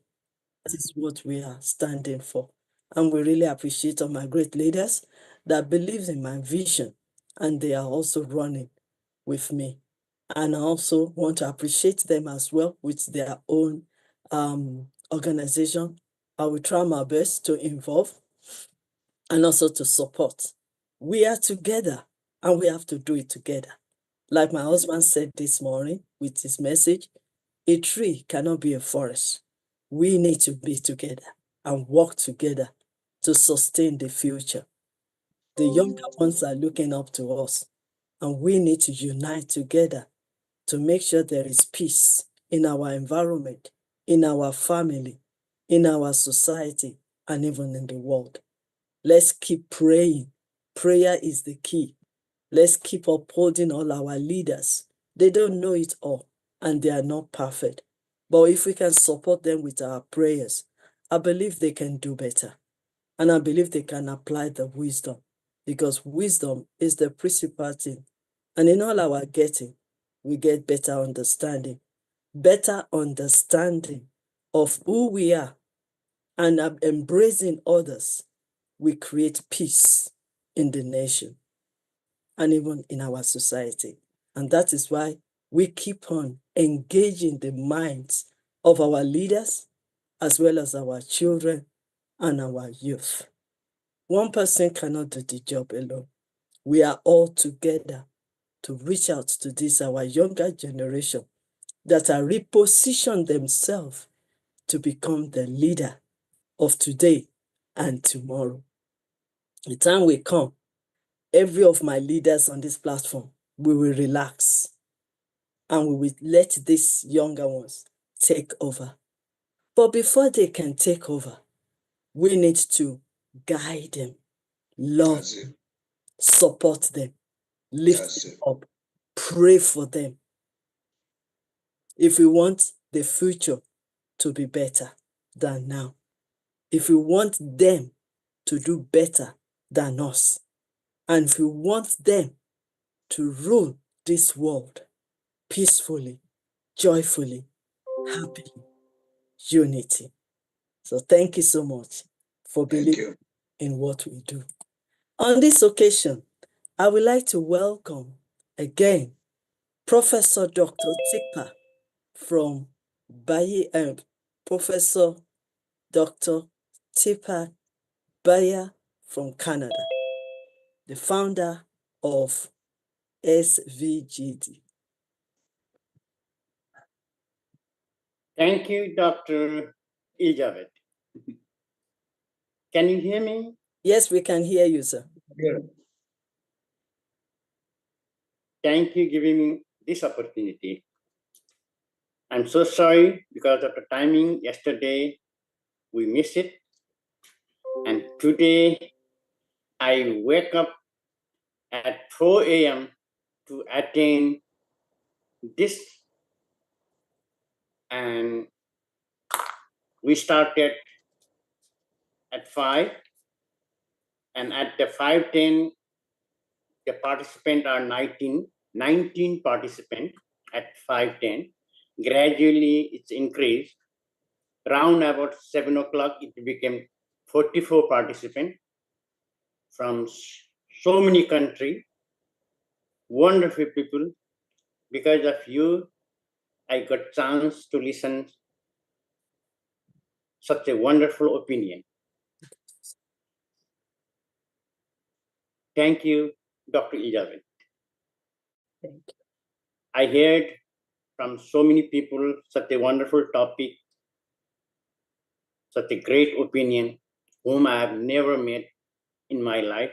In future, because of you, let's hope we will meet somewhere in future. You are the only one I got chance to meet you in London. Because of the same UN Zoom meeting, then I got connections with you, Dr. Elizabeth. Then when I was in London, you gave me time to see me. Once again, thank you very much. Thank you, sir. And this is the launch of Diploma in the ebook also, and publishing my communication topic in your ebook. Thank you so much. Thank you. Because of you, to write these communications, I have to do a little research. That's why I gave you, and you did it, and you collected from so many wonderful people, and you publish such a nice ebook, and you already might have received thanks and blah blah blah to you, because you are doing wonderful, excellent volunteer. Everybody don't have time to do. Time is the money. But because of this, yes, you can. You are collecting volunteers from so many, 25 different countries, so many people, because of you. And once again, I would like to thank you. Already. Sorry. Anybody wants to ask No, it's anything? okay. No, it's okay. Okay. Keep talking, sir. If anybody have any question, you can ask me. No problem. No problem. Go on. And just to all the participants, I would like to tell our Professor Dr. Queen Elizabeth Lucas is our volunteer in ISVG. It is an international volunteer group, and our Dr. Elizabeth is ISVG World Council member. Thank you, sir.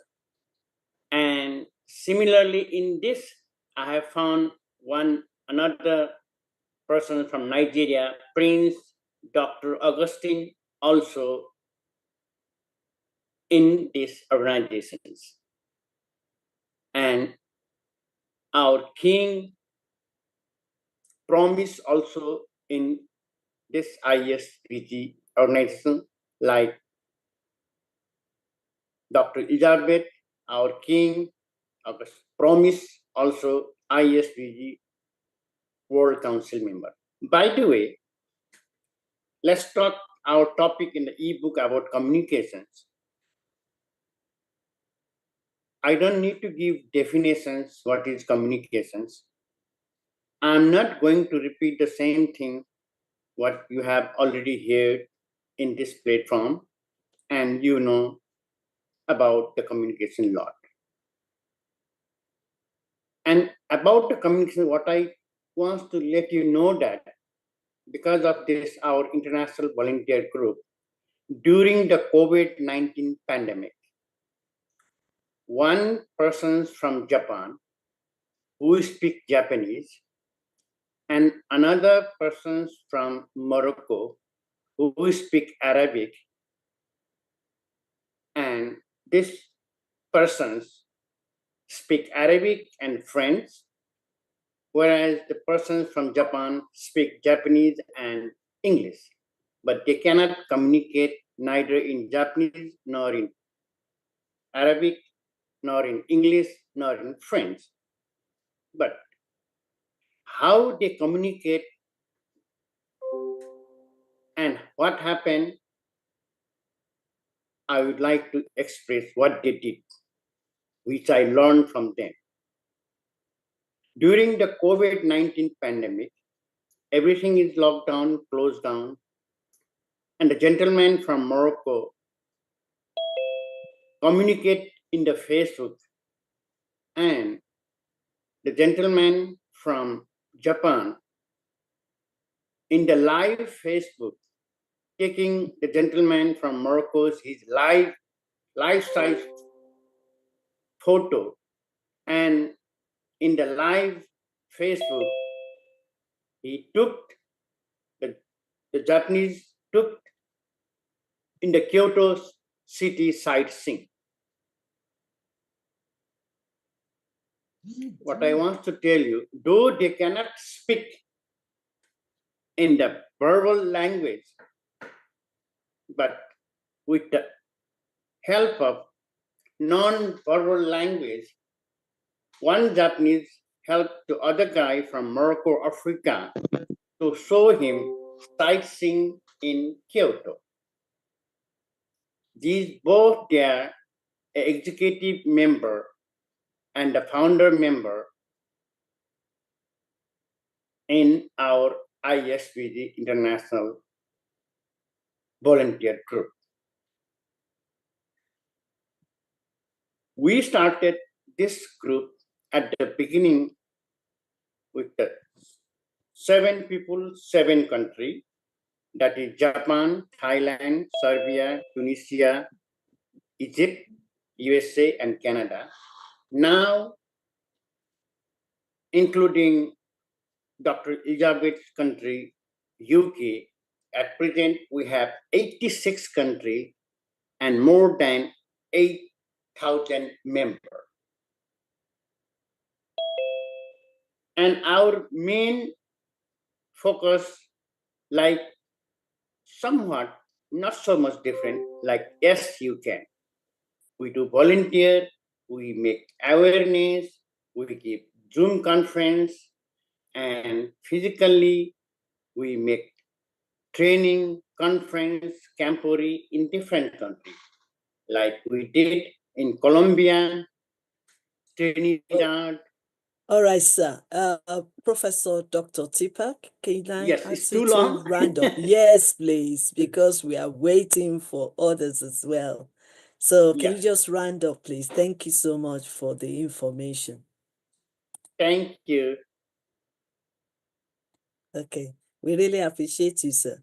And we will work together and also to make sure that your organization move to the next level. So thank you so much for your insights and for your wisdom on communication. We appreciate you, sir. Thank you so much. Okay. Thank you we once need... again, Dr. Elizabeth. And just for information, if anybody wants to participate in this international volunteer group, please contact Dr. Elizabeth so as you can join in this group. She is ISVG World Council member. Thank you very much. Sir, Thank you. is it possible to drop your website and your email on the chat box? I already dropped. isvg.info2020@gmail.com. Okay, you've already dropped it on the chat box because I can't see it. And somebody already noted. Okay. The guy from China, we already communicated. All right, that's fine. And we already promised in the WhatsApp we will be talking this coming Monday. Okay, that's good. Great. It is because of Thank you so much. I got contact. Thank you so much. Thank you so much. Yes.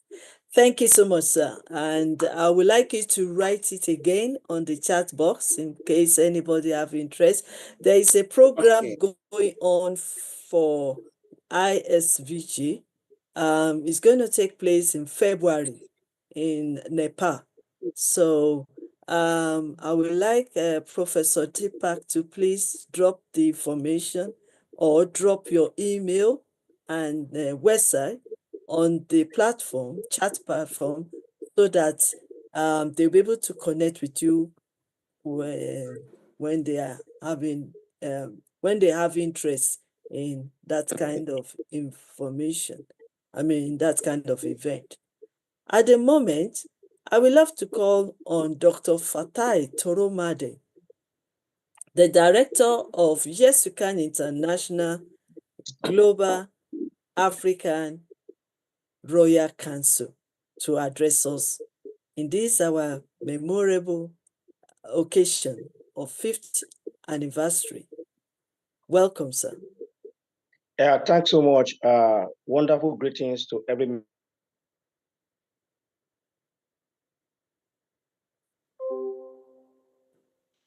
So bear with us, because the internet is playing off. Dr. For Fatai. for doing a wonderful job. YYCI International is a brand name all over the world. And I want you to know something, that communication itself is an art. And every art needs a skill. And for every skill, there is a discipline. And for every discipline, there is rules and regulation. So, and then when you are speaking, your language has to be meaningful before it can become a communication. The sender, the medium, and also the receiver. So which medium are you using? Because sometimes a sentence could mean quite a lot of things. A sentence, if it's not properly presented, a positive sentence can become a negative sentence. Let's look at this. One man was taken to a judge, and the judge now wrote down the sentence: spare him, not kill him. That was what the judge has in mind. But the judge failed to put in comma. So when the executioner now saw it, what they read was spare him not, kill him. Instead of spare him, not kill him. Lack of comma made a positive judgment to become a negative judgment, because communication has to be interpreted. If communication is not interpreted, then it has no meaning. And when you look at Yes You Can International, Yes You Can International practice three things that made Yes You Can International meaningful. The first one is it practices historical approach. Because if you are planning to move forward in life, you have to look at the historical background of whatever you want to address. And that thing that you want to address, you must address it using what we call psycho-philosophical approach. You have to use approach that is relevant to the question that is being treated. Then the third one, we call it morphological approach. You have to be practical. The practicality of what you are preaching, because the beauty of any verbal proclamation, any verbal sentence is not being defined by the beautiful presentation of syntax and grammar, but in the sincerity of the speaker to those words being spoken. Of what essence is a beautiful word, but bad action? So people are going to judge you not based on your words, but they are going to judge you based on your action. And if you look at Yes You Can International, the program is not trying to reform humanity, because when you are looking forward to reformation of things, you are only trying to encase the content is the same, you are only changing the container. That is reformation. But when it comes to transformation, the difference between transformation and reformation is, in reformation, you change only the container, but the content remains the same. But when it becomes transformation, you change the content, you change the container. That is when such things becomes transformed. And when we are talking about mindset, because whatever you think, you create, and whatever you create, you become, and whatever you become, you express, and whatever you express, that is what you are. So if you are looking forward to changing our mindset, to changing our destiny, we'll start changing by changing our words. Because when you change your thought will affect your words. And when you change your word will affect your habit. When you change your habit, you affect your character. And when you change your character will affect your destiny. And ever since my contact with Yes You Can International, I knew I have been able to climb higher and higher on the staircase of progress, because it is practical, it is sensible, it is reasonable. And these are things that are put into live daily engagement, which is reflective in my life. So I am no longer what I used to be. I have moved from the status quo of I could not to the stand of yes, I can, because I can. Because whatever you think you can, yes, you can. And if you think you cannot, yes, you are right. And that is the reason why Yes You Can International, YYCI is making global impact, is making great changes in the world, because there's over 150 professors, doctors, great individuals, leaders in the world came together to share from their own wealth of experiences, wealth of knowledge. And this knowledge are things that has happened to them. and they can bring it practically to teach others. I know, I am sure, because with YYCI International, I am confident that the future of humanity is brighter, the future of humanity is greater, the future of humanity is sure in an environment with love and understanding.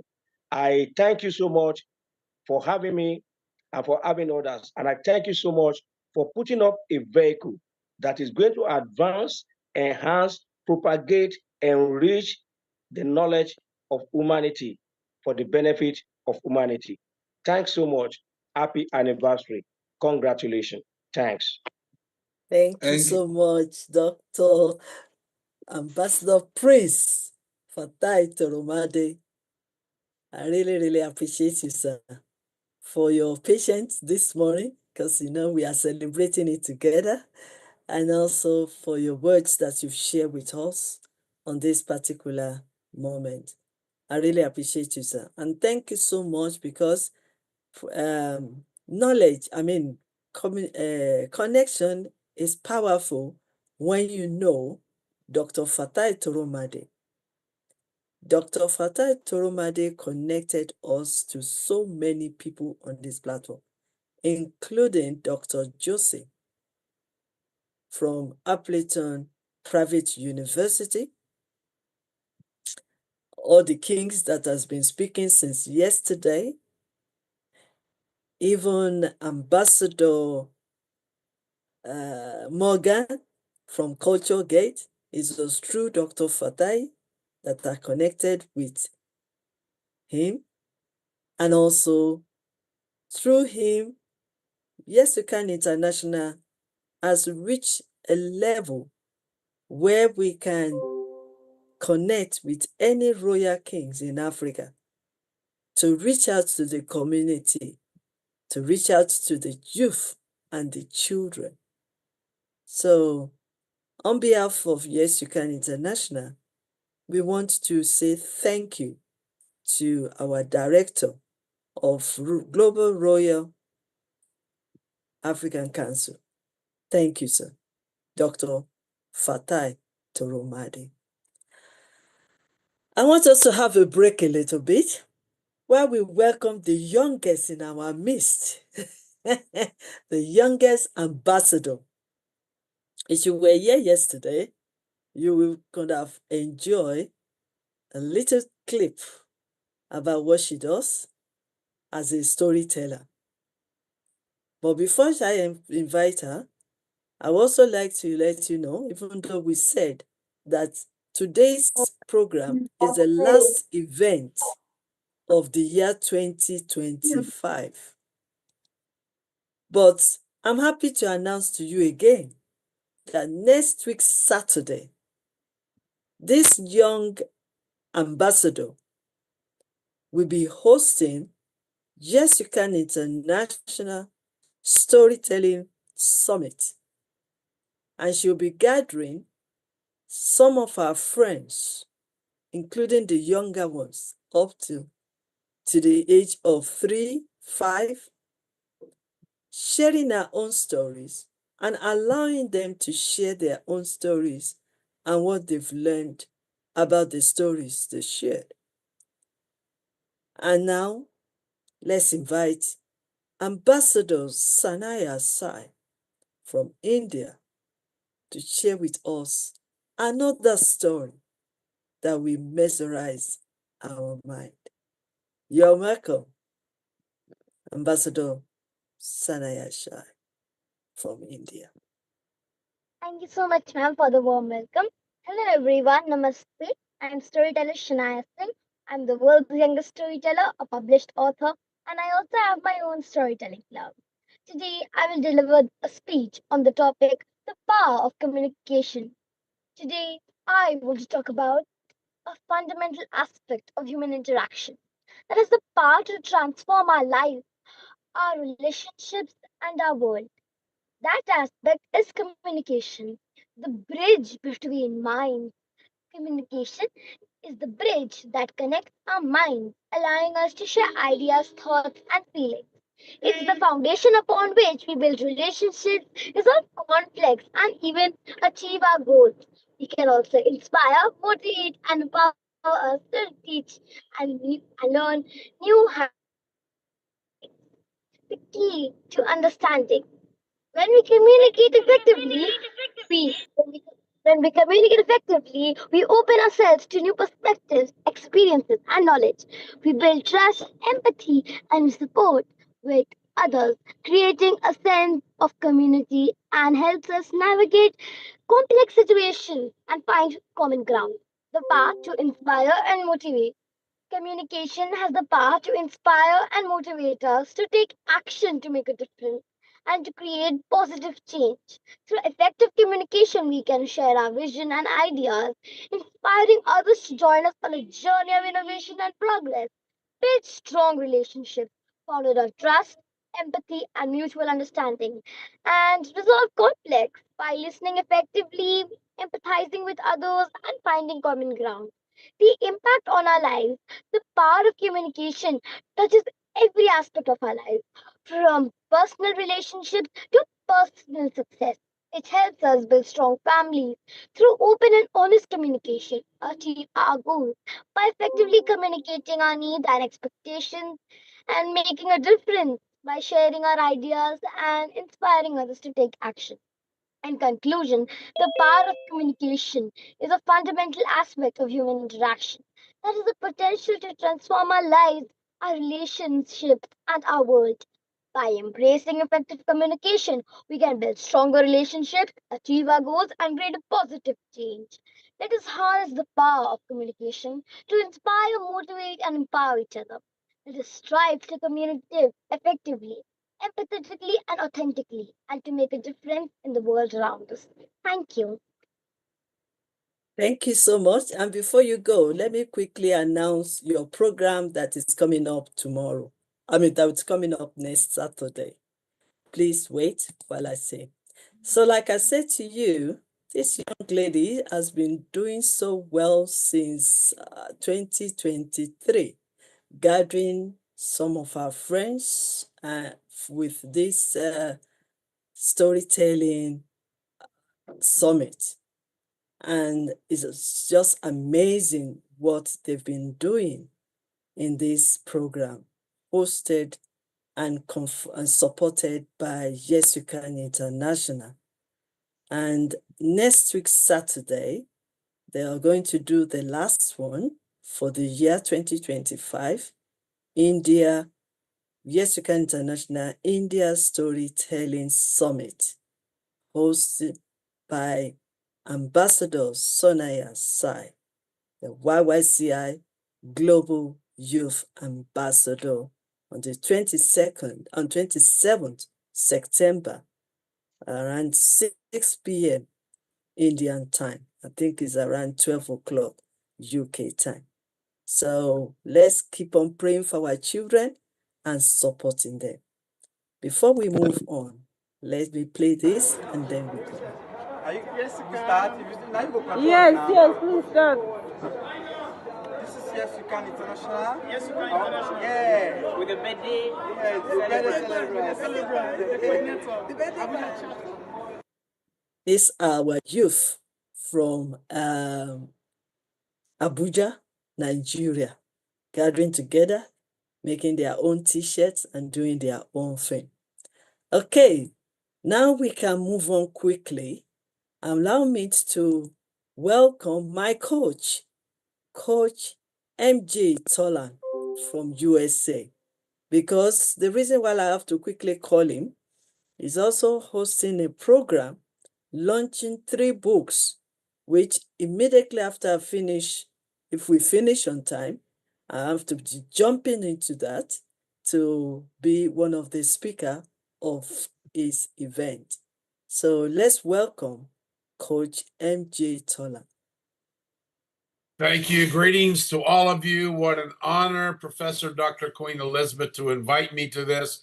You know, 5 years has gone like this. And when we first met and we aligned our hearts and spirits to be able to give back to youth, we found commonality in the fact that she had already established Yes You Can International, and I had already established time for sharing. Both of those had a mission to be able to empower kids at different levels, and we still serve on each other's boards today. I happen to be very, very blessed to be associated with Yes You Can International and have been for 5 years.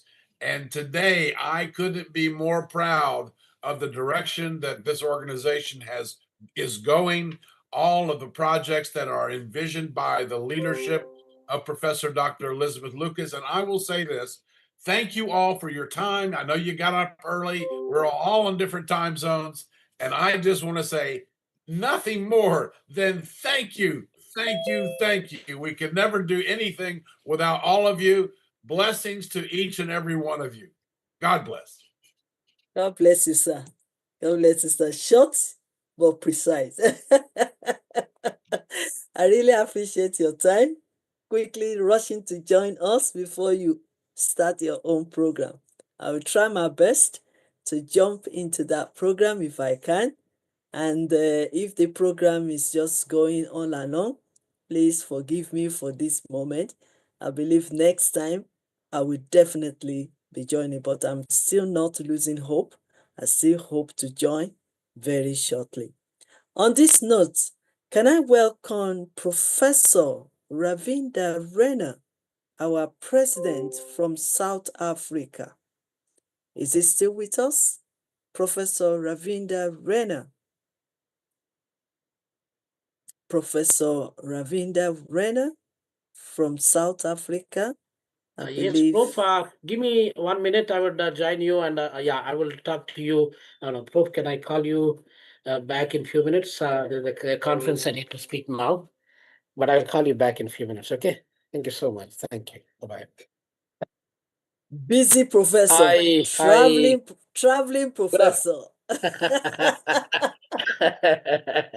But wherever I'm on the planet, I'm always there with you. So that is the beauty of. Yeah. Good evening, colleagues and Prof. Sister Professor Elizabeth. It's absolutely a pleasure to be part of this fifth Yes You Can International anniversary. I think I'm one of those members and associates of our lovely organization under the leadership of our sister Dr. Elizabeth for almost 5 years now. So this is where it's an umbrella that was been created, where this umbrella is open for everybody, no matter whether you are from Africa or you are from Asia or you are from Middle East or from Europe or Latin America or America elsewhere or UK. So it is an umbrella that is open. We all come here under this umbrella to share our knowledge and wisdom, and we learn from each other's experience. And that is the beauty of Yes You Can International. And we also help, I mean, there are a lot of African students. I spend a major portion of my life in Africa. I'm an Indo-African scholar. I have probably spent more than 26 years of my life in Africa.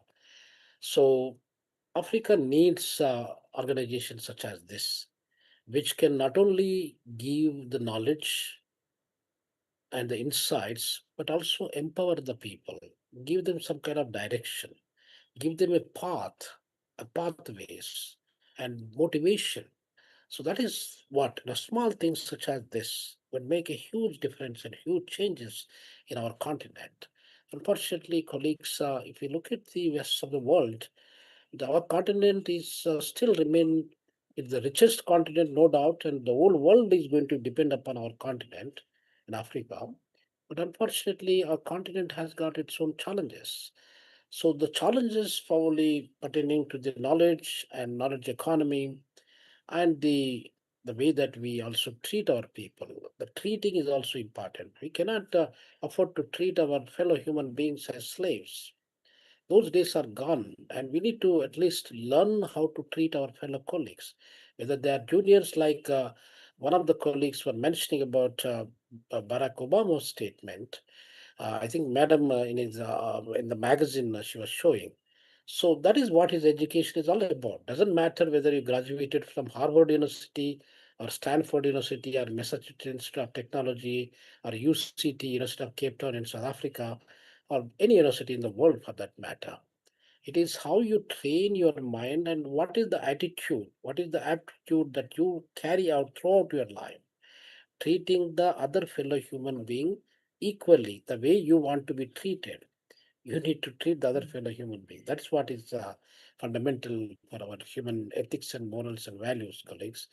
And in the name of the transformational leadership, in the name of relationships, we have been organizing so many lectures. Probably sorry, I might have missed my duty of giving a lecture yesterday because I was been teaching the whole day, and eventually I might have missed out, but I will definitely take part. So colleagues, I think this is a very good motivation from Madam and all our colleagues from different corners of the globe. They supported this endeavor. That is why in Ubuntu, in African philosophy, we say that without you, I'm not a human being. So without all of our colleagues here, YYCI International cannot be led by our sister, Dr. Elizabeth. So we all need to extend our cooperation, our support to take this organization to the next level and to empower our people and also empower the youth in these developing countries. With these few words, colleagues, I know a lot of other colleagues who need to speak. I would like to thank everybody and thank you, Aranda. Thank you so much, Professor Ravindra. We really appreciate you dearly. And your time is always, always special. And we appreciate your time as well. So thank you so much, sir. I still want to appreciate all my great leaders on this platform. I still have my auntie here, Ambassador Bolatito Ayola, the newest grandmother. It's been busy. Congratulations, ma'am. Congratulations. Wow. But permit me, I still have Dr. Campana. Thank you so much for joining us. And I still have many other leaders. My bishop, a salute, sir. Archbishop Nelson Pavers, thank you so much. Professor Suriaya Bano, thank you so much for joining us. I really appreciate you. Please wait so that you can share your wisdom with us. Dr. Raphael James, thank you so much, sir. The CREAM director and founder. Thank you so much for joining us today. I'm still waiting for Professor David. I don't know where he is at the moment. His Excellency Dr. Terry Gold, former Prime Minister of Muni Kingdom. Thank you so much for joining us today. We really appreciate you. Professor Aika, I've been waiting for you for a long time. I believe you have to do one thing or the other. We appreciate you. This is our moment. This is our time to celebrate one another. And we appreciate you dearly. Permit me to welcome Dr. Samina Evelyn, our matron and president from Pakistan, if she's still here. Dr. Samina Evelyn. Dr. Samina Evelyn. Mom, it's your time to shine. Give us the words of wisdom and your wishes for YYCI International. Dr. Samina Evelyn. We can hear you, please. Unmute yourself, yeah. Thank you, ma'am. It's my great pleasure to be with you. I'm really very thankful to you for inviting me here on this prestigious moment of the 5th anniversary of our YYCI, full of services of peace, education, unity, learning, transformation, empowerment, and leadership, information, artificial intelligence, emotional intelligence, and also scripture teaching. Dr. Queen Elizabeth Lucas and her team, I congratulate you on this moment, on the 5th year. And I pray for you for the next 5 years, multiply in the history We are strengthened by the Holy Spirit, strengthened with the promise of Jesus Christ. I will not leave you alone. So I think He is with us. God is great, and He is helping us in the great mission. It's great honor for me to be a part of this organization and a part of great event. So about the communication, communication is a tool of education. It brings light. We are light of the world, as Jesus said. We are spreading light and to educating people, peace, love, unity, empowerment, transformation. And I appreciate you, Dr. Queen Elizabeth, and your team. So Jesus commands us to go and make disciples. So we are ambassadors of peace, love, joy, hope. And it's very important. So about the communication, communication, power and role of communication, instruction, orders. When we meet someone first time, we should ask, we should greet, we should introduce ourselves, ask about if anyone is sick, ask about the health, ask about the family, home, job, and nationality, and reply in the polite conversation. And in the end, we should, according to the situation, we should use the words. Say goodbye, okay. In the end, say, I will see you soon. Choose words according to the situation. Choose words according to the age. Friends, colleagues, bosses, for strangers. So that it is very important to make the positive situation. So in Pakistan, we use English, Urdu, Punjabi, Arabic. Communication is polished by the educated people, and choice of word on the right way, so the message convey positively. Positively, it's a saying that we should do words in the right way. Greet, everything is good, everything is positive if our mindset is positive. So full of services, everything is good.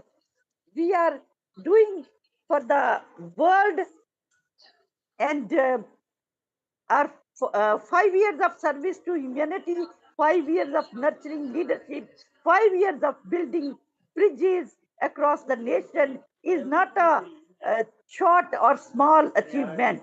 The journey is a testament to the vision, resilience, and dedication of this for the leadership and founders, partners, particularly Chief Ambassador Femi Lucas Afalulu, and dear Queen Elizabeth Lucas.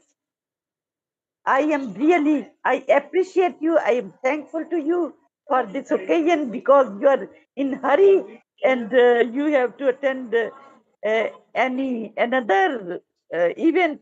So that's all from my side. Thank you so much, Dr. Queen Elizabeth. Here I am, and I am listening you. Thank you so much. Are you listening? Yes, I'm listening. I'm listening. I just try to quickly do something at the background. If you Thank you want so much more, for then sharing. I will do more things. But because you are in hurry, that's why I do my speech short. Short. That's fine. That's That's concise. fine. We really appreciate you, ma'am. We appreciate you dearly.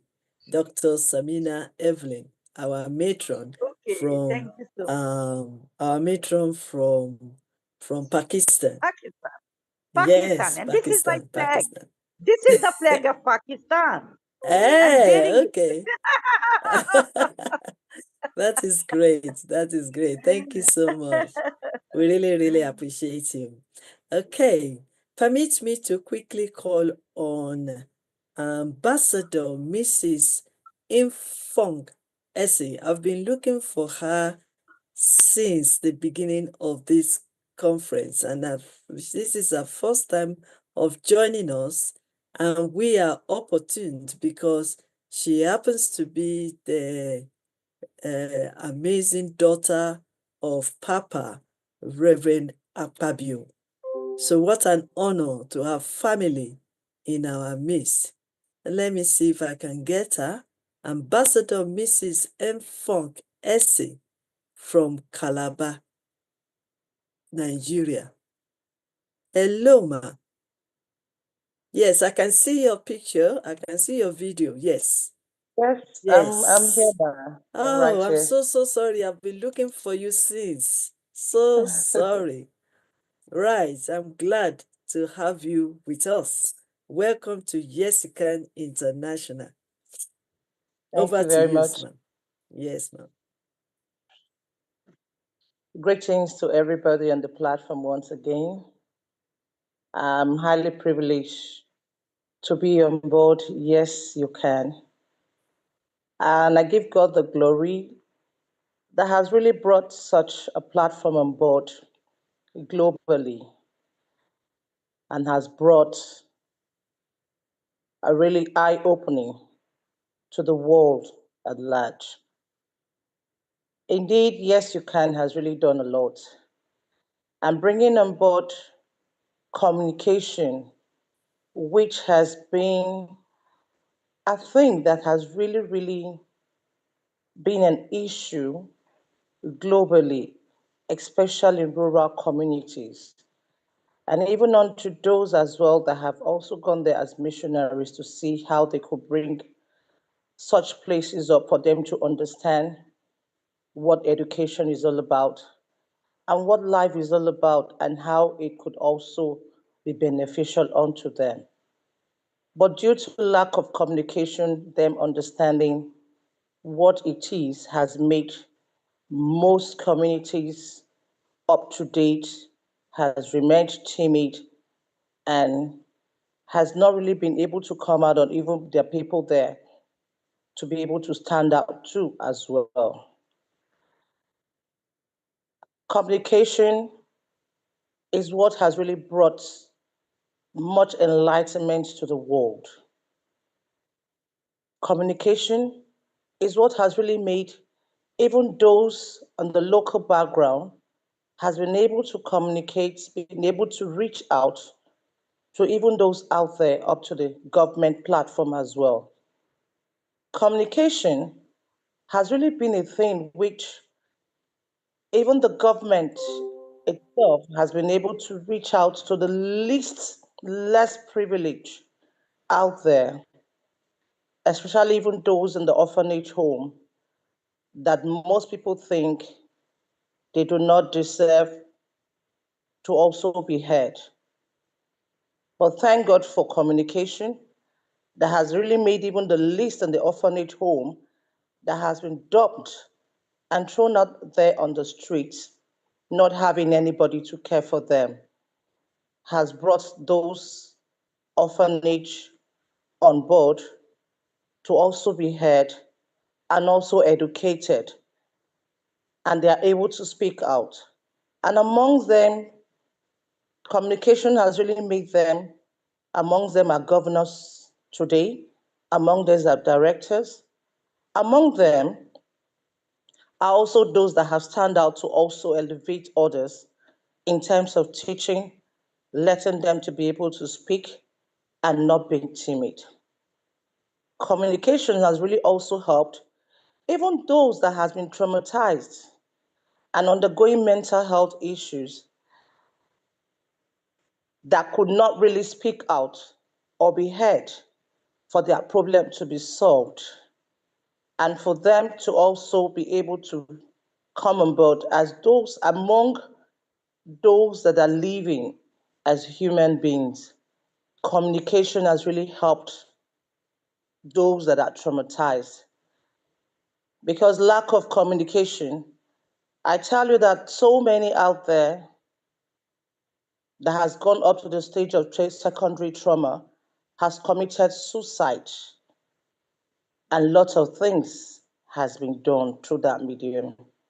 But thank God for communication that is ongoing, and Yes You Can has also brought on board to reach out to the entire world and even the least person that is so traumatized, that believes that he or she is of no use and it's better for he or she to end his or her life. But due to communication medium, it has really helped. And I know this will still also reach out to the least secondary traumatized person out there, for the person to know that indeed, that through communication, the person can still be alive and be heard, and also even the one that is not even educated, that through communication, the person can also stand out and to speak boldly, globally as well, too, as an educated person. I thank you all. Yes, you can. And also our Mama Queen Elizabeth for this she has brought on board and what she has done so far to equip even the least youth out there that has lost hope, but hope is being restored this day and again and ongoing through Yes You Can. Thank you very much.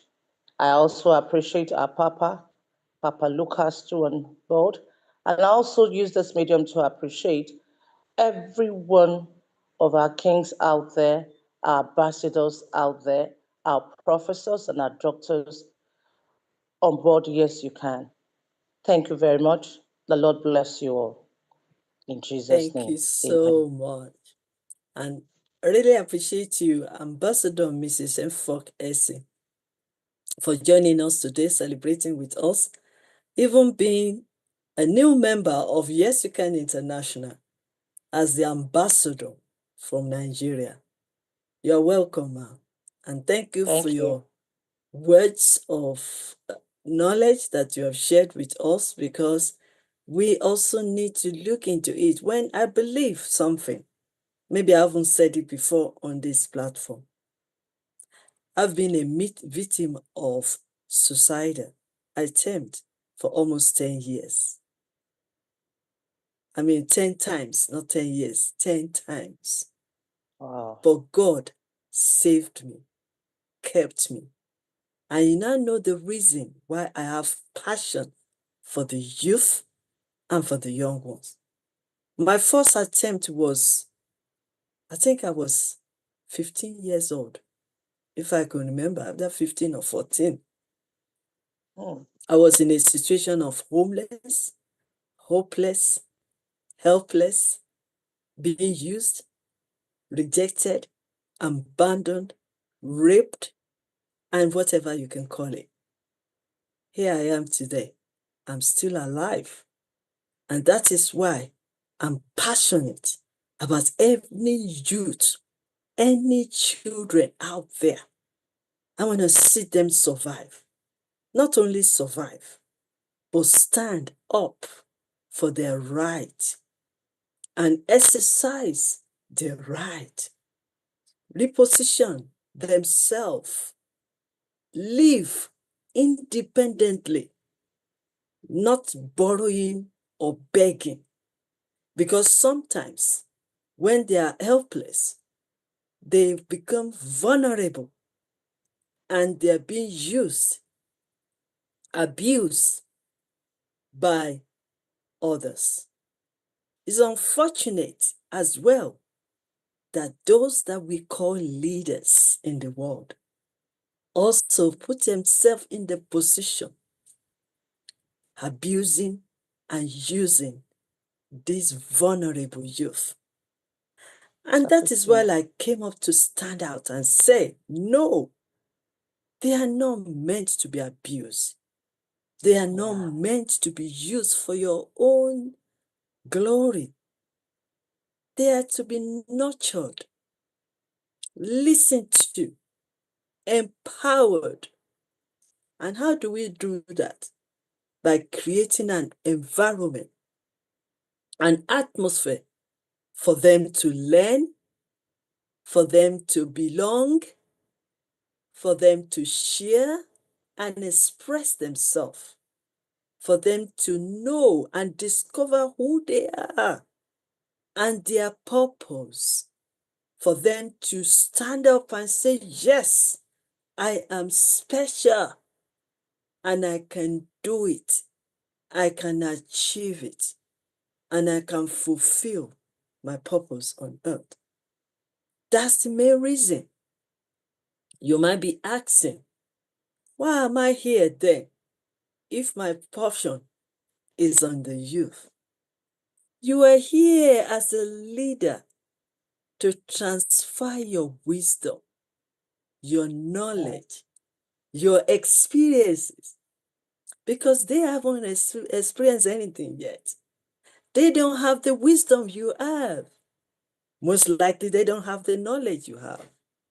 Yes, we are in the world of technology, but like they always say in my country, that a young person cannot have a rag or whatever they call it. I'll say it like other person. That means they cannot have our wisdom.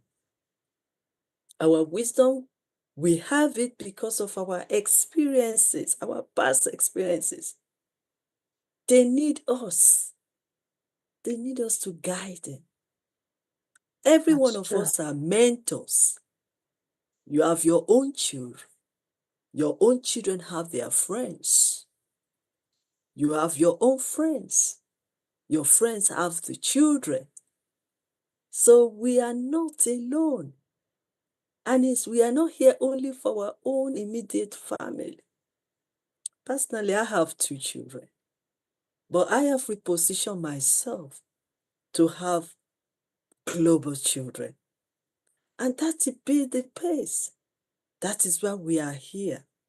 And I want to appreciate you all. There's still a lot to be done to reach out to these youth and children, impart into their lives, support them, sponsor them, pray for them, lift their hands up and say, yes, they can do it. Let's reduce the level of committing suicide level in our society. It's too much. It's too much.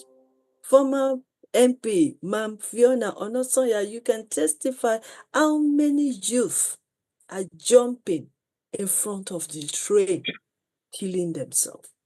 You can testify how many youth had knifing themselves or even knifing others. How many youth on the street, hopeless, homeless, no one to care for them. But you know what? Our world will be in danger if we don't empower these children now. Our future will be in a big mess if we don't empower our children now, because they are the leaders of tomorrow. So I want us to know that. So you are here so that we can remind ourselves that whatever we are doing is generational.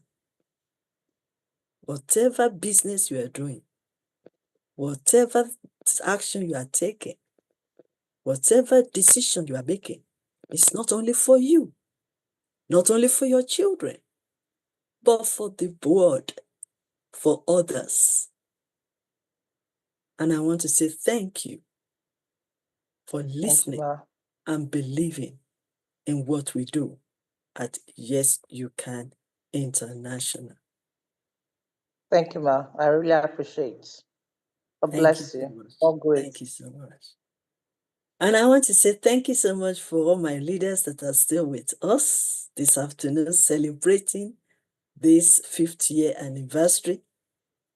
I can assure you that we will call every one of you because the words that we need is in your heart to deliver. So we are not going to stop this program without hearing from every one of you. You are the leader, transformational leader that is impacting lives. This is the moment we need to share. So on this note, can I quickly share this a little note from Professor Mercy Obey? And once I share that, after that, I would like His Excellency Dr. Tari Gold to get ready. Thank you so much for your patience. We will all finish well.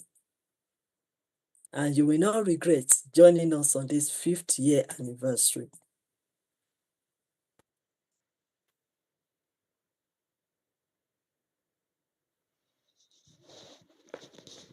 Hello, I'm glad to be a member of this great celebration of this year, the 5th anniversary of Yes You Can International. And I'm also very humbled to be a speaker in this great occasion. Thank you for inviting me to be a guest speaker. My heart regards to the royalties, excellencies, and all eminent personalities present in this 5th anniversary celebration of Yes You Can International. Most especially and most importantly is my respect to a woman of vision, passion, and drive, Professor Dr. Elizabeth Lucas Afolalu, as well as her beloved husband. Thank you for releasing yourself to this great task of transformation, not just to the youth, but the entirety of the world. I'm privileged to talk on the topic critical thinking in communication. The main discussion in this program this year is on effective communication, and I'll be given 10 to 15 minutes to speak on the topic critical thinking in communication. The essence of living, that is, what gives meaning to our living, lies in effective communication. There's no evidence of life without communication. In my own definition, communication is the divulging of the inner life to the world. This involves expressing or sharing your thoughts, intents, and feelings with others. Communication, of course, goes beyond just words. It includes actions and body language. The actions could be verbal or non-verbal. Effective communication is very essential for a strong, healthy, effective, and lasting relationship. As such,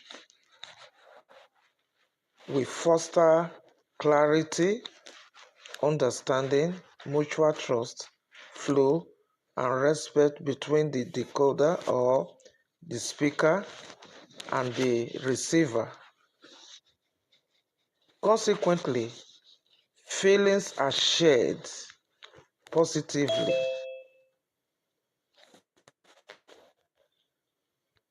Emotional bonds are built, conflicts and issues are constructively resolved, and hopes are positively attained.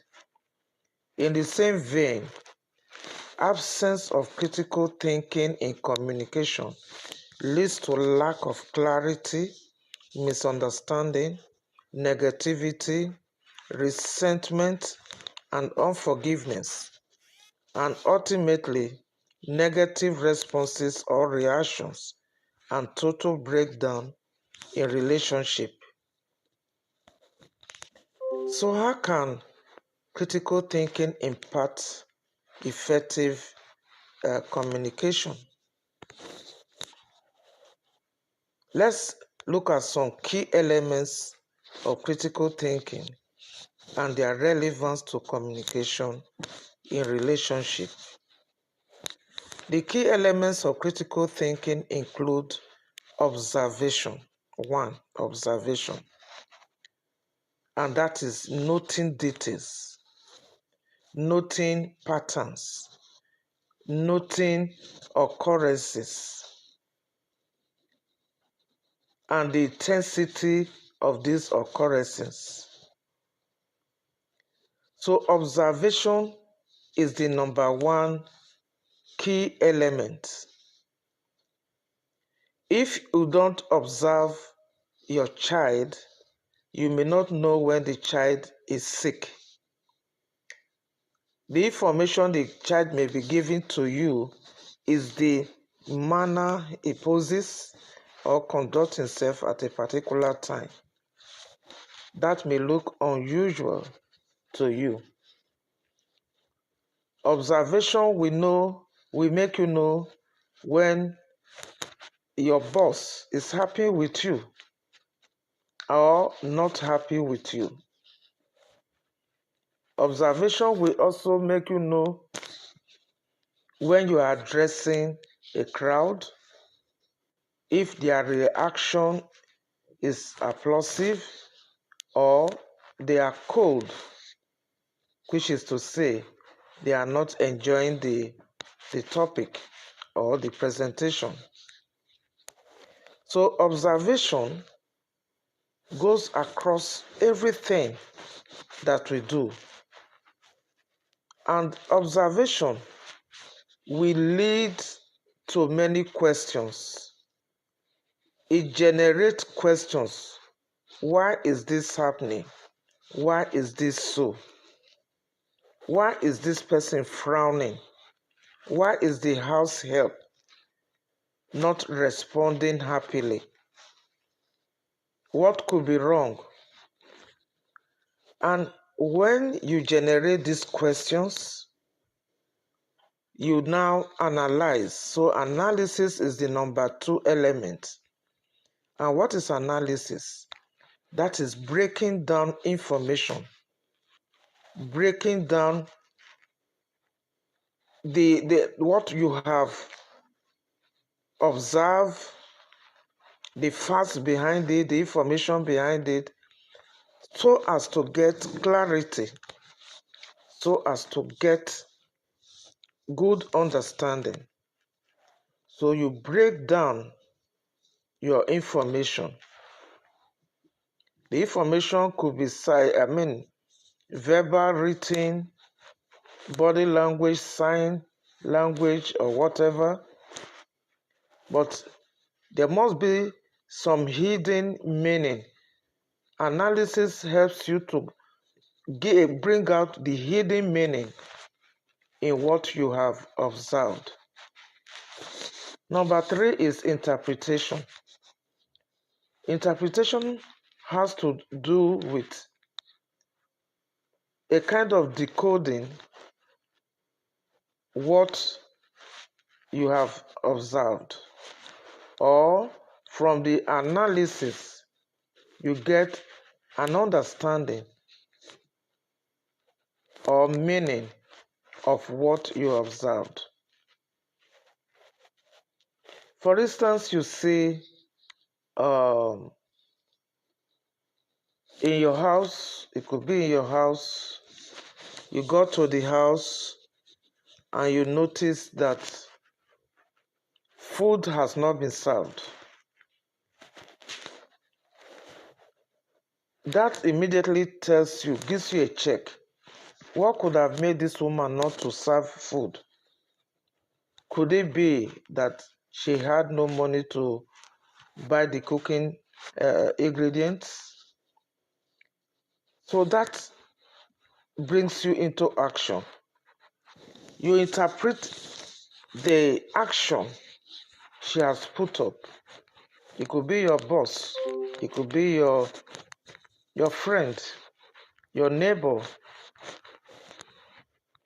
Their performance, their actions to give you a meaning, to give you an understanding of an undertone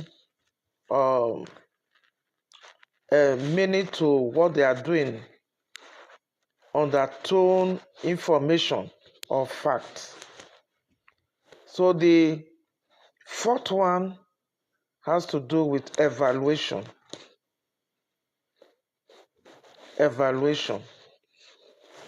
An evaluation has to do with assessing the relevance and credibility of the information you got. How relevant is it to what you have observed? How credible? Can you rely on them? Are they really logical? These are questions that you need to ask to authenticate the relevance and credibility and logicalness of any information or communication or discussion. The fifth is inference. Inference has to do with after all these processes from observation through analysis, then interpretation and evaluation, you now begin to get a feel of the actual thing. You are now drawing conclusion.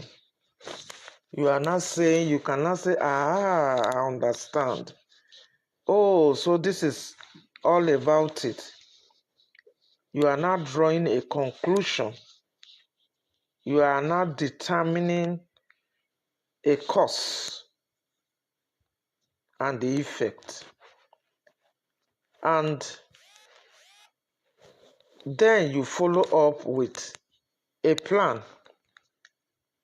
And that must be creative problem-solving plan, whereby you find solutions or innovation to issues. Therefore, critical thinking is the ability to notice details such as frequency, intensity, and patterns of occurrences, whether verbal or non-verbal, analyze, then interpret and evaluate evaluate the derived facts and information in order to form a judgment if something is right or wrong before deciding on what to do. These elements or processes help to outline and interpret moods, behaviors, level of awareness or understanding, determine cause and effects, evaluate consequences, develop plans, and generate solutions. So how can critical thinking impact effective communication? Critical thinking imparts effective communication by enabling individuals to organize their thoughts articulate ideas clearly, understand different viewpoints, not just your personal one, but also seeing it from the other person's end. Eliminate wrong information, falsehood, information that are not correct.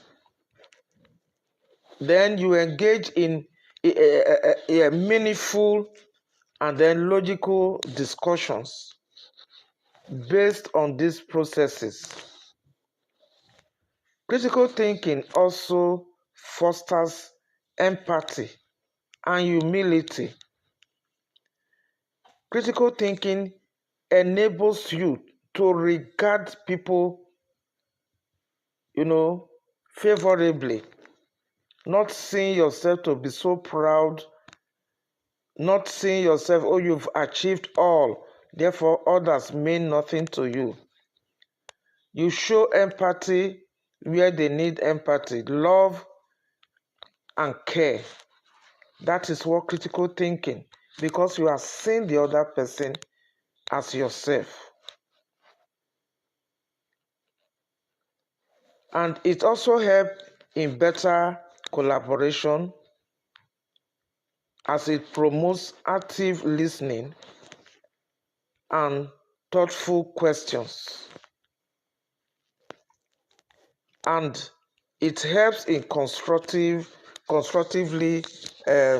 challenging assumptions, because we are full of assumptions. I think, and because you think, you act, which gives false communication or wrong communication. So critical thinking can encourage active listening. You have to listen to each other. You need to listen to each other. In conclusion, I conclude this short talk by claiming that communication is any form of expression which could be formal, informal, verbal, non-verbal, and manifest along pleasant or unpleasant effects, and consequently attracting positive or negative responses and reactions. Therefore, it is absolutely essential to apply the critical thinking elements such as observation, which has to do with noting details, pattern and frequency of occurrences, analyzing without bias, careful and disciplined interpretation, following with decisive plans and solutions to cushion your communication in order to maintain a robust, healthy, and lasting relationships. Many thanks to you. Thank you so much, Professor Dr. Mercy Ovukere Obe, for sharing your wealth of wisdom and knowledge on this very important topic on critical thinking. We appreciate you. Let's use this opportunity to welcome all our great leaders on this platform. And I'm just going to honor in or usher in His Excellency Dr. Tariq Gold, the former Prime Minister of Nubi Kingdom, to address us on this occasion of our 5th year anniversary. And I would like my President Afolabi Timothy to gather some of our trustees and come and address us and celebrate our 50th anniversary immediately after Dr. Tarikov. Thank you. His Excellency, you are welcome, sir, from United Kingdom. From United States of America. It is well. How are you?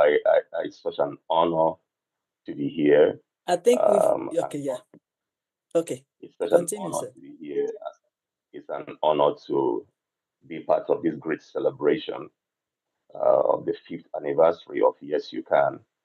And biblically, we always know that the number 5 stands for grace. So it's an honor to celebrate grace. Grace upon your life, grace upon this great commission, grace upon this great institution, and grace upon everyone that has been that is here, those who have spoken, those who are yet to speak.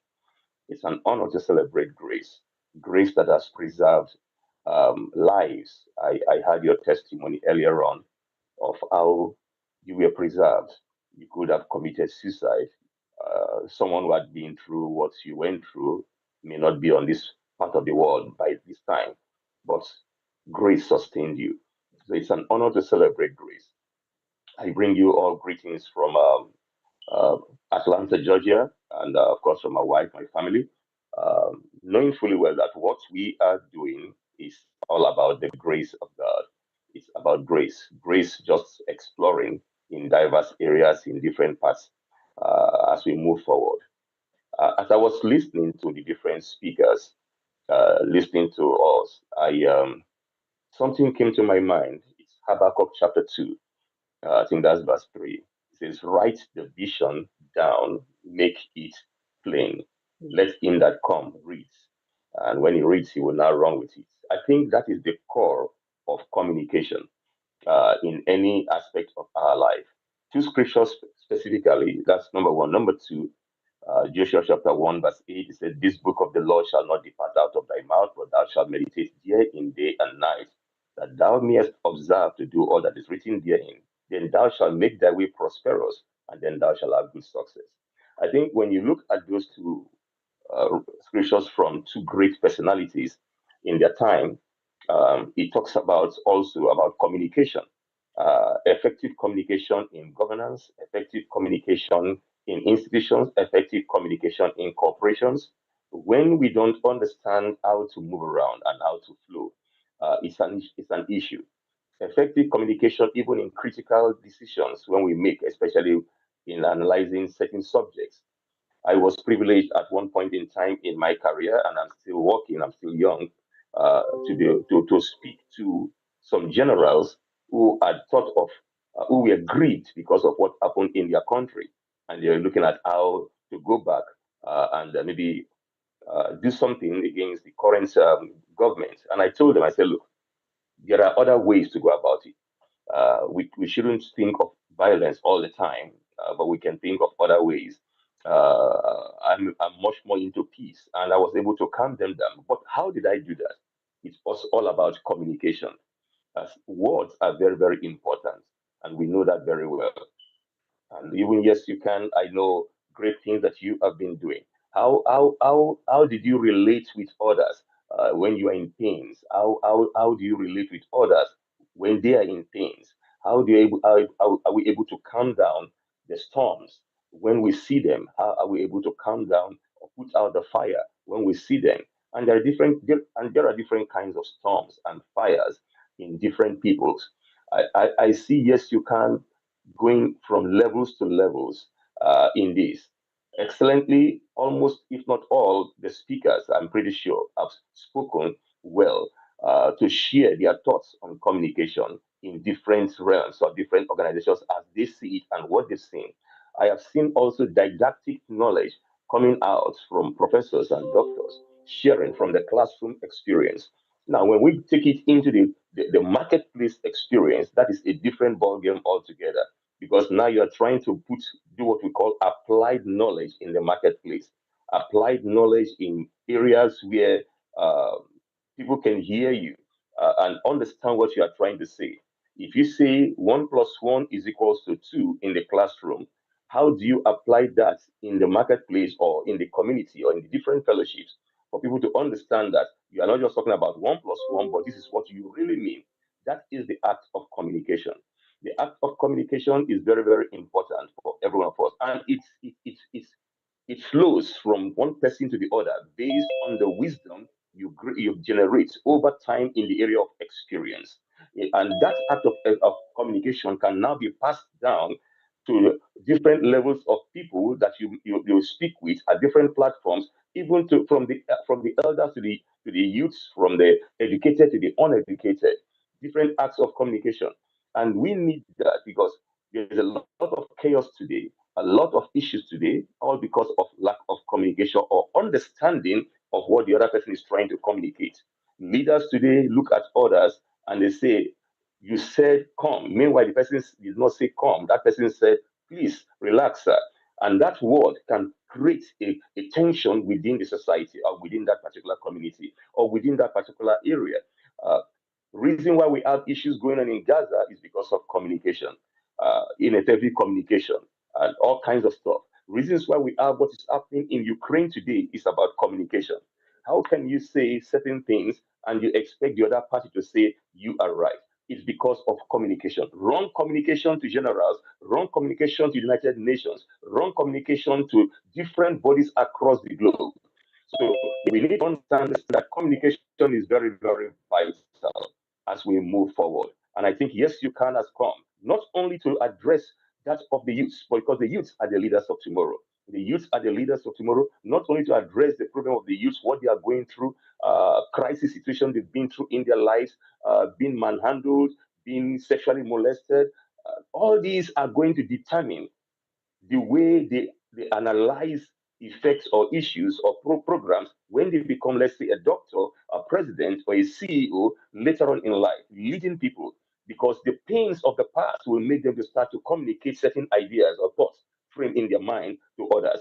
But analyzing them in such ways that everyone can understand with the wisdom of God will help them, and not just help them, but help others also. So communication is a very important thing, and I'm so grateful to you, Dr. Afolale, uh, for this particular theme for this fifth anniversary. Because as we move forward in the different years and in the years to come concerning communication, communication will be a vital tool as more about the core ingredients. If our Most High God, the Most High, had not communicated effectively His plans in Genesis chapter 1, for example, for those who believe in the Holy Scripture, how then did we understand exactly how the earth was created from day 1 to day 6? But these were communicated things. As a matter of fact, he said to someone, he said to write this down and make it plain. He was telling Moses, he said, write what you have heard down, make it plain, so that Joshua and other leaders, the young ones who are coming, can understand the power of communication to know what to do at the appointed time. So we thank you, Dr. Apolalo, for what you are doing. We thank you for the great husband who has supported you all this while. What an honor. It's not easy to handle a lady who has been through all kinds of issues, and that takes the grace of wisdom and communication on both sides. How much more, even as we are here, almost everyone have their own issues. But the act of communication is what has made us to be who we are, sanity of mind, peace in the spirit as we move forward. I want to say congratulations to you, first of all, Dr. Elizabeth, Professor Dr. Elizabeth Lucas. First of all, congratulations on this fifth anniversary, and also to your husband and to every one of us. Thank you so much. I hope I've not taken much of my time. Just want to share to encourage us. There's a lot out there globally, and I believe that as we move in the act of communication from the classroom to the marketplace and wherever we are, let peace reign in in the way we communicate things. Let wisdom reign. Let voice of reasoning reign. Let voice of soundness of mind reign. Let the goodness reign. So we release the blessings of God upon you as a collective body. That as you go forward and as we go forward in yes, you can, it shall always be yes, I can do it. Yes, I can, it is possible. Yes, I can, all things are well. Yes, I can, the government is supporting. And when the government is not there, yes, I can, that the Most High is looking out for me. I won't commit suicide. I won't commit anything that will be evil, but rather I will move with the invisible hand of God upon my life to carry out the projects and the things that the Most High has for me. And I want to say we are so grateful for the invisible hand of God that has been upon you, Dr. Lucas. all these years. It is something that we cherish because we see the manifestation of it, not just in these 5 years, but right from the time, even the testimonies you shared, where the invisible hand of God helping you. So, yes, you can, and yes, we can as we move forward. Congratulations to every one of us. Congratulations to you once again on your 50th anniversary. Thank you. Thank you so much.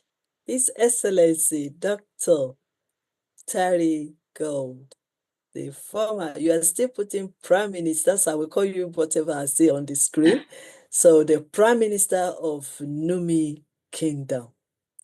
Thank you so much for sharing from your heart this afternoon in relations to communication. And there's a single words that I pick up, which I really totally understand, and that is communicating among the leaders. If we communicate well and we understand ourselves, we gain better understanding, then all the issues we have all over the world will be reduced. All these problems will be solved, and there will be peace. You draw us closer to the scripture where God communicated to us that this is the plan. This is how we're going to live. He's the one that created us. It's just like I always illustrated. When you go to manufacture, they manufacture all these goods, and then they will give you manual. The manual is for you to make use of that product very well, accordingly, the way they have manufactured it. Based on the scripture as well, God is the God of the universe that created every one of us. And He has already supplied to us the manual and the book, the greatest book, the book of law is the manual. If we can read it and understand it and take action, then our problem, at least half of our problem, if not all, will be solved on this world. Something else I need to add to what you said. Without renewing our mindset, there will be no transformation. Mind, the information we store in our minds dictates what we believe, the action we are taking, and what we are thinking. Even the same scripture says, as the man thinks, so is he. So whatever is in your mind that you are thinking is who you are. And also say that out of the abundance of heart, the man speaks. So what you've installed in you is what you are seeing out. So when we see some leaders abusing the younger ones, abusing the system, abusing the resources that has been entrusted into their hands, then you will be wondering, what kind of mindset do they have? What is in their minds? Not because they are not educated, they are educated. Some of them study political, economics, all that. And then they operate opposite of what they've learned. Why? Because what is in their mind is how that dictates what they believe. If they believe in corruption, they will be. If they believe in war, they will. If they believe in peace, like Archbishop Nelson is preaching all over the world, then there will be a peacekeeper and a peace builder. Just as my mentor as well, Professor Charles. So what is in our minds matter. Just as one of my wise man said, mindset is the epicenter of a man. So how we dictate, how we relate, how we manage, how we treat other fellow, including our younger ones, depends on what is in your mind. Can we renew this mind? Can we change this mind from to positive? Can we grow our mindset? Can we transform this mind and change it? Yes, of course we can. As long as we are growing, we can also renew and grow our mindset. And that is why Yes You Can International established this platform and other masterclasses to engage our minds consistently, hearing the same thing, then you can think positively, then you can act positively. If we don't do it right, our younger one will not do it right because they are looking up to us. So that is why we are corporately coming together for 5 years on this platform to keep renewing our minds, keep changing our mindset, keep growing and keep learning for transformation. No matter how old are we, at least I can testify of 2 or 3 people that are far, far older than me. They can even adopt me as their daughter. It doesn't matter how old you are. You can still learn new things because we are not perfect. Until we're still, we keep learning from one another. That makes me to want to be honored this afternoon to call again our growing ambassador. And I want President Afolabi to be ready with his team because after Ambassador Prince, I want our surveyor, Dr. Ambassador Afolabi Timothy, to speak after. Over to you, Ambassador Prince. Wow, you've grown. You're a big man. Wow, 5 years. You're welcome. You're welcome. I really appreciate your time. It's not easy to sit the younger ones down. He's been with us for almost 5 years with his dad and also Jason. Some of you listened to Jason yesterday. Now it is Ambassador Prince, Paji David Pali. Let me say something quickly. I knew Ambassador Prince before his dad because he's been doing amazing, touching lives, imparting into the younger generation. But I learned from him as well. So it was through him that I know his dad, I know Jason and the whole family, and I adopted them to be my family from India. Let me not talk too much. I welcome you, Ambassador Prince. The floor is yours. Greetings, Excellency. Thank you very much for inviting me. I'm Prince Paidupalli from India. My warm congratulations to YYCI on completing 5 successful years. This is a wonderful achievement and I am truly happy to be part of this celebration. I'm grateful to Her Excellency Elizabeth Lucas for encouraging me. Our friendship began during COVID times, and since then she has been a true guide and motivator to youth across the world. Our efforts inspire us all. I began my journey YYCI as a young student, and I can proudly say they shaped me into the person I am today. For this, I always remain thankful. I deeply appreciate this award and honor given to me. It means a lot, and I feel proud to be recognized on this special occasion. YYCI has been doing amazing work to support and encourage young people. Your guidance and opportunities are helping youth everywhere, to dream big and achieve more. On this 5th anniversary, I wish YYCI even greater success in the future. And I also promise to continue supporting your noble work for the youth. Thank you. Wow. Wow.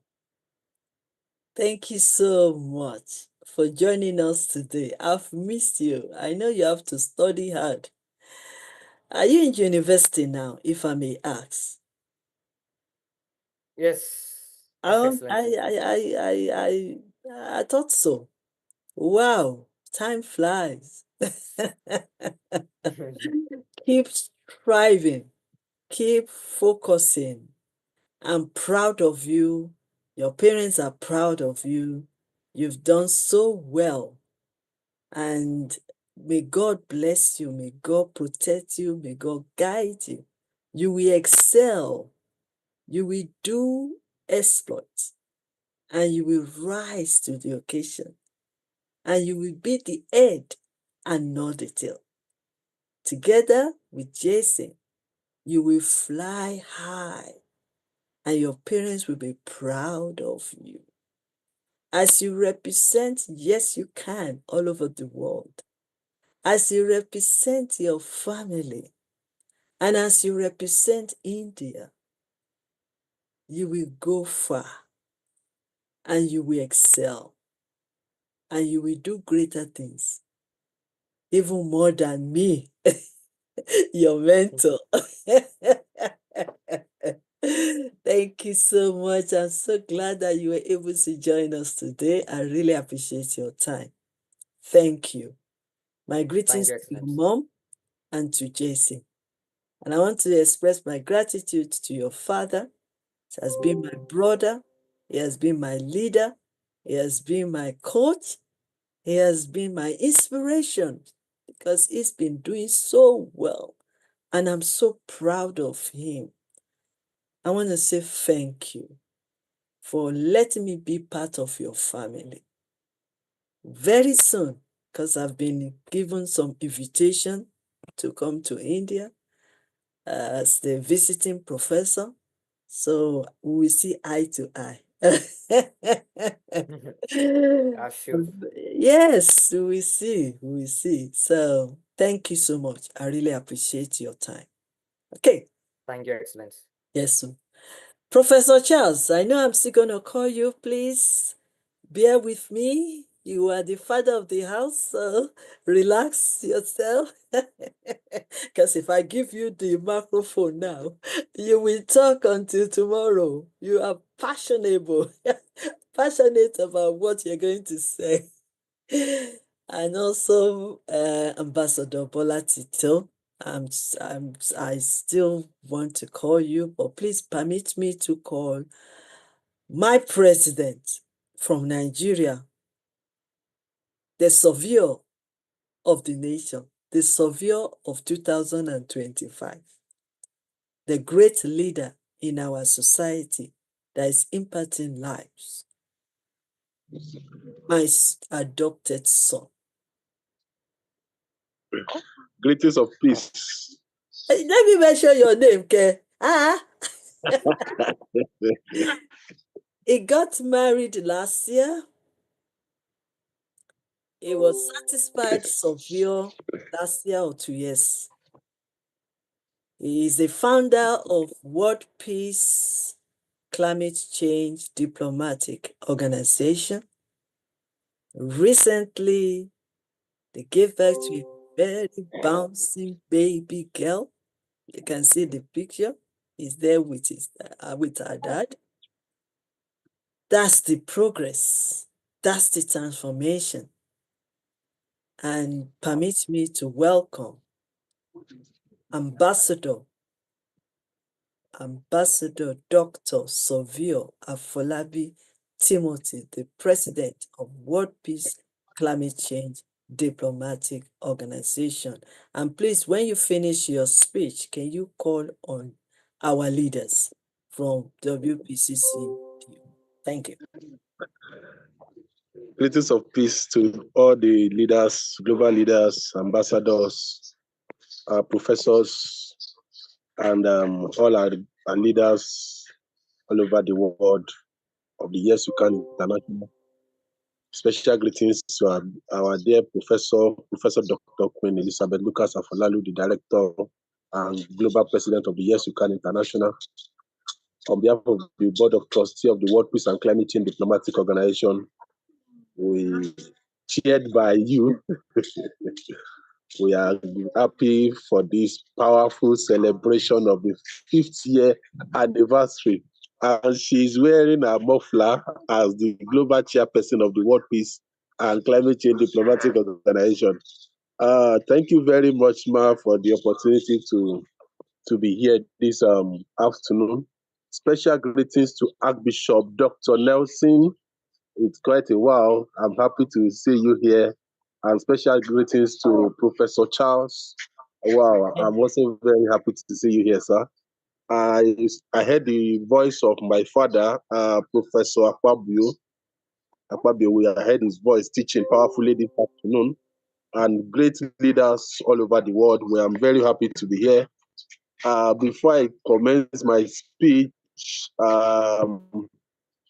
because of network issue, let me quickly hand over to our chairperson, Board of Trustee, Zambia, of the World Peace and Climate Change Diplomatic Organization. It is our international trustee of World Peace and Climate Change Diplomatic Organization, who doubles as the chairperson, Board of Trustee, World Peace and Climate Change Diplomatic Organization, Zambia chapter, a person of Ambassador Deborah Temple. Please, I know that because of the network and the rest, I can see you now. So can you quickly give your speech? Thank you.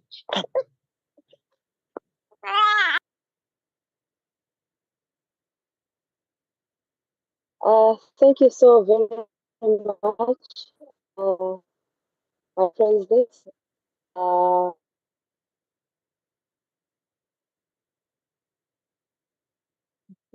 Think he's having connection issue.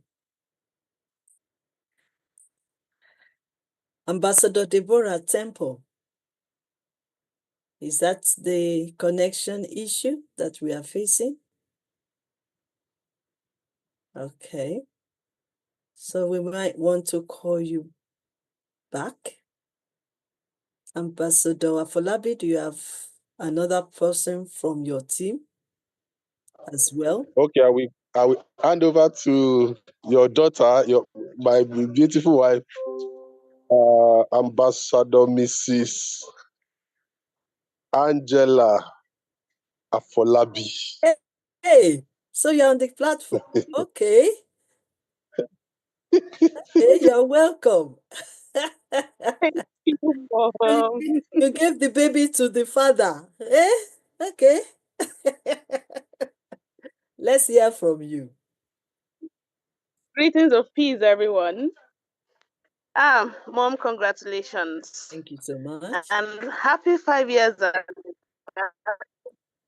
YYCI.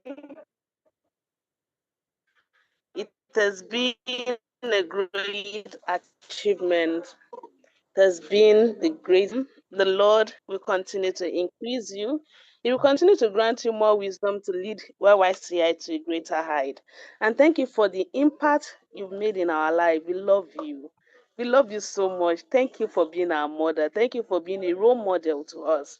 And we believe by the grace of God, we'll continue to make you proud here in Nigeria. Thank you. Thank you so much. Wow. Ambassador Angela. I didn't know that you are there. You are on the platform. Okay. Thank you so much for your very brief message you've shared with us. And I can see my baby doing very well. Thank you so much. At least I'm trying to be Mugo from International Mugo. So I'm trying my best. I think we appreciate Ambassador Deborah. Yes, you can open your camera now. Yes, we can listen to you. Am I audible? Yes, you are. Sorry, apologies. I'm in the rural parts of my country and network is going off and on. I understand. So yeah, so I was saying it is indeed great joy and honor that I'm here today to be part of this great celebration of the 5th anniversary of the Yes You Can International. And indeed, we have seen that it's a great movement that is touching many lives across the globe. And you can see even here in Zambia, in the southern part of Africa, we are touched by this great celebration. And even as we celebrate, we had the emphasis from our global leaders on communication. And I think I'm here also to re-echo the same. And today I will also utter on this powerful and important way of living and socialization. I will add on to speak on writing as we talk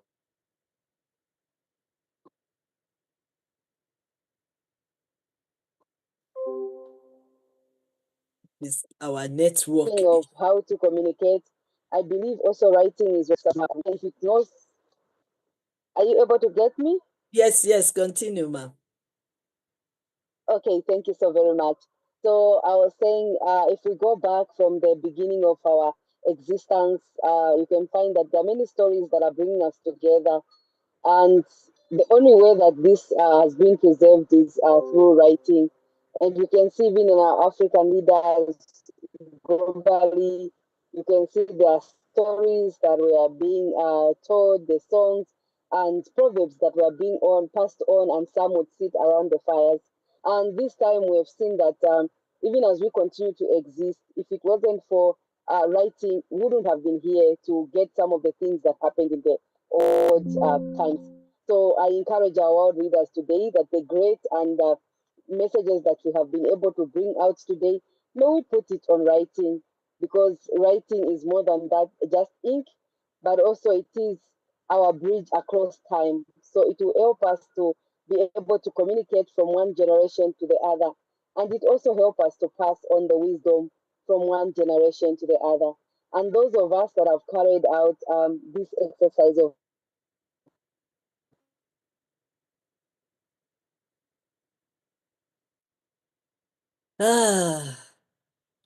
Internet. writing, it's not a waste of time, but believe me, yes. So in just a brief, I would say, let's continue to bring out our books, our journals, and in any way that we can be able to preserve our knowledge and information so that it's able to reach many that are unable to talk to us today, that are unable to join the Yes You Can. And I believe together, yes, we can, and we'll be able to bridge these gaps and ensure that others benefit from this knowledge. Thank you so very much. I, uh, I really appreciate Thank you so much for the opportunity to be able to be part of this. And I celebrate with you. Yes, you can. Thank you, Dr. Mother. Yeah, thank you so much, Ambassador Deborah Temple. I've missed you so well, but I believe that you've really progressed and you've been busy with more responsibilities, and that is why I've not been able to see you. But we appreciate you, ma'am, and thank you for joining us on this journey Thank of you so very celebrating. much. Yes, yes. So I really Yes, appreciate indeed. it. Thank you. Thank you so much. Ambassador Folabi, I believe that the connection is We have affecting. been moving around the country. Okay. So you want to quickly round up on your side because your internet is really affecting. First and foremost, I want to appreciate Ambassador Deborah Temple from Zambia. One, she's a very busy person, especially dealing with issues of health in Zambia. She's one of the people that are providing health related practitioners activities, especially in the diplomatic aspect of Zambia. She's very busy, but despite her busy schedules, she always creates time for Yes You Can international programs and World Peace and Climate Change diplomatic organization activities. Thank you, Ma, We appreciate you and we love you. Thank you for your commitment for the past 4 to 5 years. Thank you, thank you, thank you. Everything we do matters. Want to appreciate Yes You Can International on behalf of the Board of Trustees of the World Peace and Climate Change Diplomatic Organization, the members, the volunteers globally. We appreciate for what you are doing for us, especially as an organization. Thank you for your leadership. Thank you for using Yes You Can International to develop our programs, to develop our activities, and for your mentorship. One of the products of your mentorship is what we are carrying in our hands today. So she's shouting, the youngest congratulations and many happy returns of the day. Thank you so much. Thank you, ma'am. So Anu Oluwapo is her name, and she was given to us by God about 4 months ago. And today we are here together to say congratulations, happy 5th year anniversary, and believe strongly that very soon we'll be all come together to celebrate full time in Calabar. So I'm expecting Professor Charles in Calabar November, and Archbishop Dr. Nelson. We are expecting you in Nigeria Please in don't November. mention. So please get ready. We are ready to host you by the grace of God. And we trust God that this year program, which is the International Leadership Training, Transformational Leadership Training 2.0, is going to be mighty, especially the one we are doing in Calabar this year. Yeah, Yes You Can International will be coming down to train us again on special aspects, especially relating to leadership. And we are growing. This year is going to be better. We can't wait. There are a lot of activities lined up. So please make yourself available in Calabar. Thank you very much. God bless you. God bless Yes You Can International. God bless the Board of Trustees, World Peace and Climate Change Diplomatic Organization. God bless Professor Dr. Queen Elizabeth Lucas Afolalu. And God bless the Federal Republic of Nigeria. Thank you. Thank you so much. Thank you so much, Ambassador Afolabi. One important thing I need to also let my leaders know as well. For the past 5 years, we've been focusing on relationship. Any kinds of relationship, we've talked about it, the husband and wife, love, communication, whatever. We have really tackled on that. And the result of that teaching, I'm happy to let you know that so far so good. We have about 5 of our younger ones got married. 4 of them got their own children by now. So, and Dr. King David is getting married next week, Saturday. So whatever we are teaching them is working for them, and we give God all the glory. So before I claim that the youngest among us is 8 years old, but now we are welcoming Ambassador Afolabi Timothy's daughter. Together with all other daughters, we are welcoming them to become ambassador, the young ambassador of Yes You Can International. Because Wow. generation needs to be Wow. going Thank on you. and on, so that when we grow older, they take over. Yes, you can. So we welcome all our children. They are youngest ambassadors. So don't be surprised when I said Ambassador Anu Oluwapo. We are giving birth to younger generation, next and the next leaders of tomorrow. So we give God the glory for what we're doing. At the moment now that we are still on our celebration, Ambassador Deborah Temple mentioned something that is very important. As elders and even as older leaders, it is our duty to ensure that everything we know, our wisdom, our knowledge, and experiences, we need to write it down. Not only for us, but for the younger generation. They need to hear from us. learn from us. And whatever you've written down is a guidance. You might not be opportune to see all of them, but they can be privileged to listen or onto your tape, read your books, and also watch your videos. So on this ground, I want to appreciate all of you for what you've done so far in contributing to the 5 C's of transforming any relationship. But I want to challenge you, most especially my mentor, Professor Charles, that by this time next year, Archbishop Nelson Pavas, I think I have already laid the foundation. By this time next year, when we are celebrating our 5th year anniversary, Dr. Kampana Dixon, I'm also addressing you, Professor Ravinda, Dr. Samina, and all my great leaders on the platform. You must have at least 2 books in your name. Do you agree? Everybody went quiet. And I will be on your case. Okay. I will do. Yes, I can. You can. Professor Charles. We agree to that. Books, your story. We need to hear. We need to listen. We need Okay. to learn. Professor Ravinda. Not only Yeah.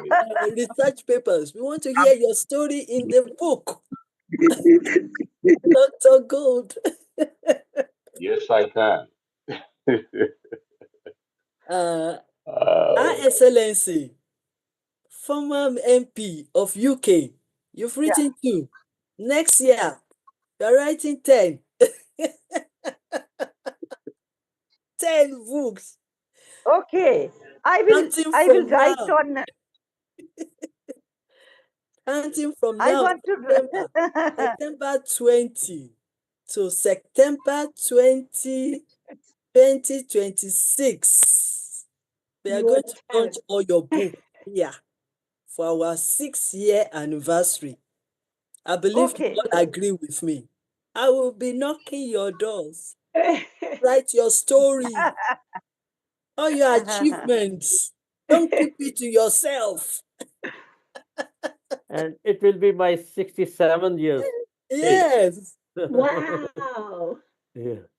Don't keep it to yourself. We want to hear. If you see my shelf, I've got the books for Margaret Thatcher, Queen Elizabeth, Nelson Mandela, and many, many more. Wow. You read yours. So let me challenge you for this year, 20th of September 2025, on our 5th year anniversary. Your young lady, Elizabeth Lucas Afolalu, is challenging you all. Write your story. Write your story. Let people learn from your achievement, from your wisdom, from your knowledge. Don't keep it. That's a legacy not only for your children, but for the world. Yeah. You need to write it. They need to see our journey, where we started, all our ups and downs. Yes. Our I challenges. have given you Dr. Sabina and many other people. They're improving. They're overcome getting them. improved. They want to know.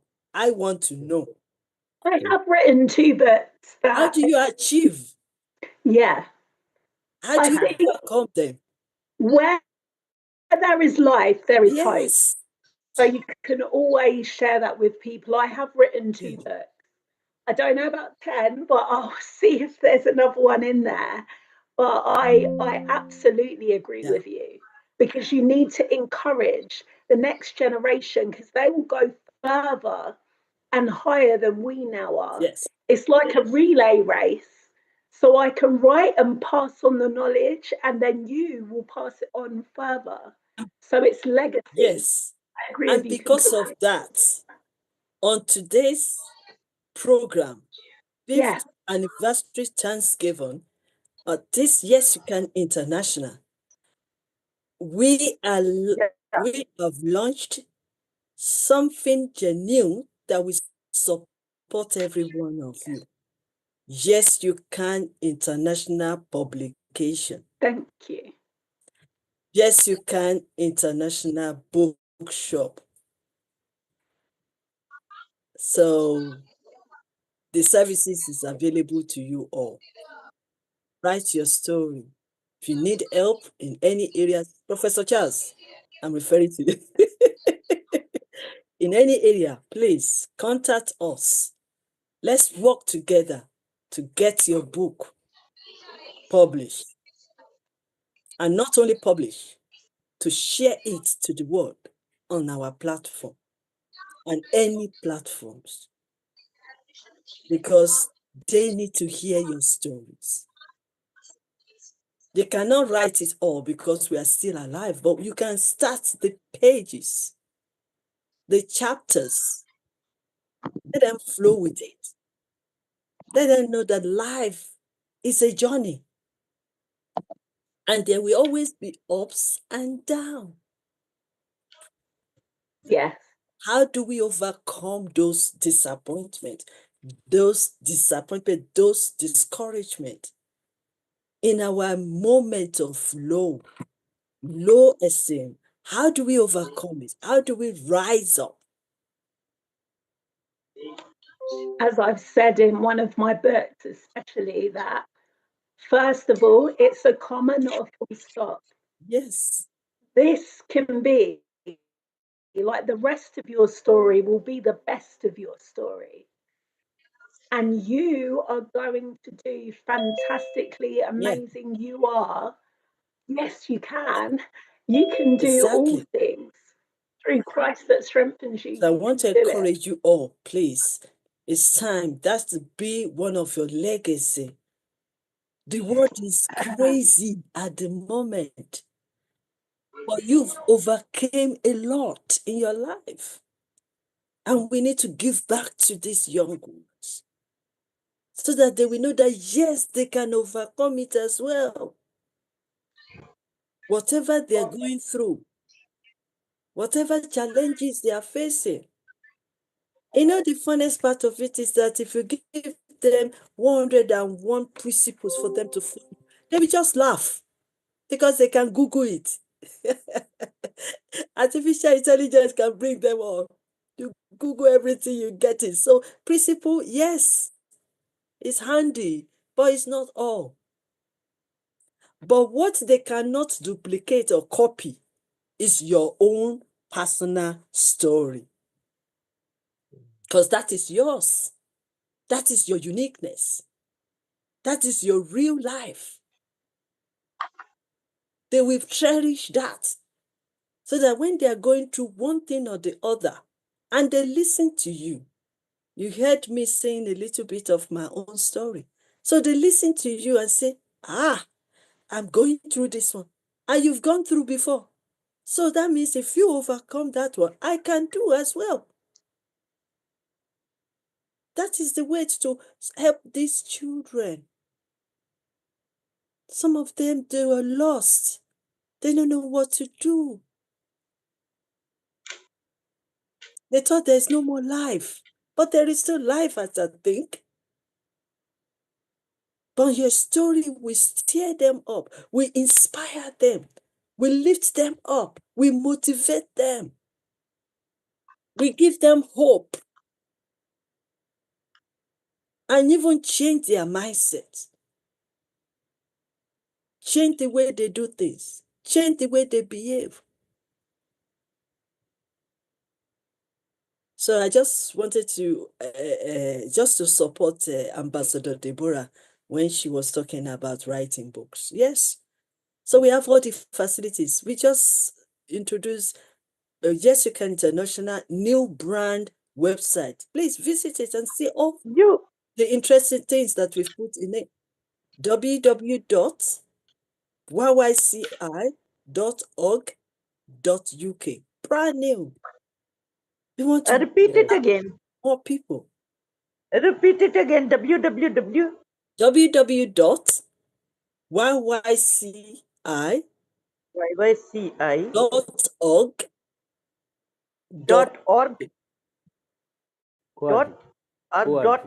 PK. Okay, www.yyci.org.uk. UK. Okay. So let's we have call on. we are celebrating. You are celebrating 2 days anniversary, but here in Australia is the 3rd day. We have we are now in 21st of September and Sunday. So this is the 3rd day of celebration. So we are so everybody celebrating can more go in to their Australia. church and thank God on our behalf. So, Dr. Queen Elizabeth, it must be the autobiography or it must be any type of book like any. Like, It doesn't have to be big. What's your story? Yeah. So any. Personal story. Personal story. Yes. I mean, we have authorship masterclass that we can guide people how to write it. So on this note, I want to welcome Dr. Tapana Dixon to share with us quickly.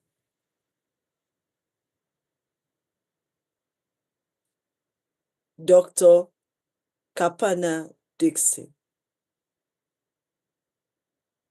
Sorry, I just want to say, everyone, happy World Peace Day, because today is 21st September. So I just want to just share some quote. The golden rule. Hold on, sir. I just call on Dr. Kapana Dixon. I will call you very soon, sir. Thank you so much, Archbishop. Good evening, everyone. Good evening. Thank you so much, Honorable Professor. I am really humbled and honored that you have invited me on this prestigious movement. This is really a memorable. And I am being a continuous part of this YYCI family. I really feel proud on you and me, myself also, because I have transformed myself. I have learned so many things. Yesterday, I was sit silently to listen so many experts on your platform. And this is really a great opportunity for me. So here today, first I would like to wish you all the happy 5th anniversary, as well as all the successful candidates who has been awarded their diploma. Compliments and best wishes to them, and all the speakers present here. My salute, my namaste, salam, and good evening to everyone. I want to say, communication between teacher and taught is the heartbeat of meaningful education.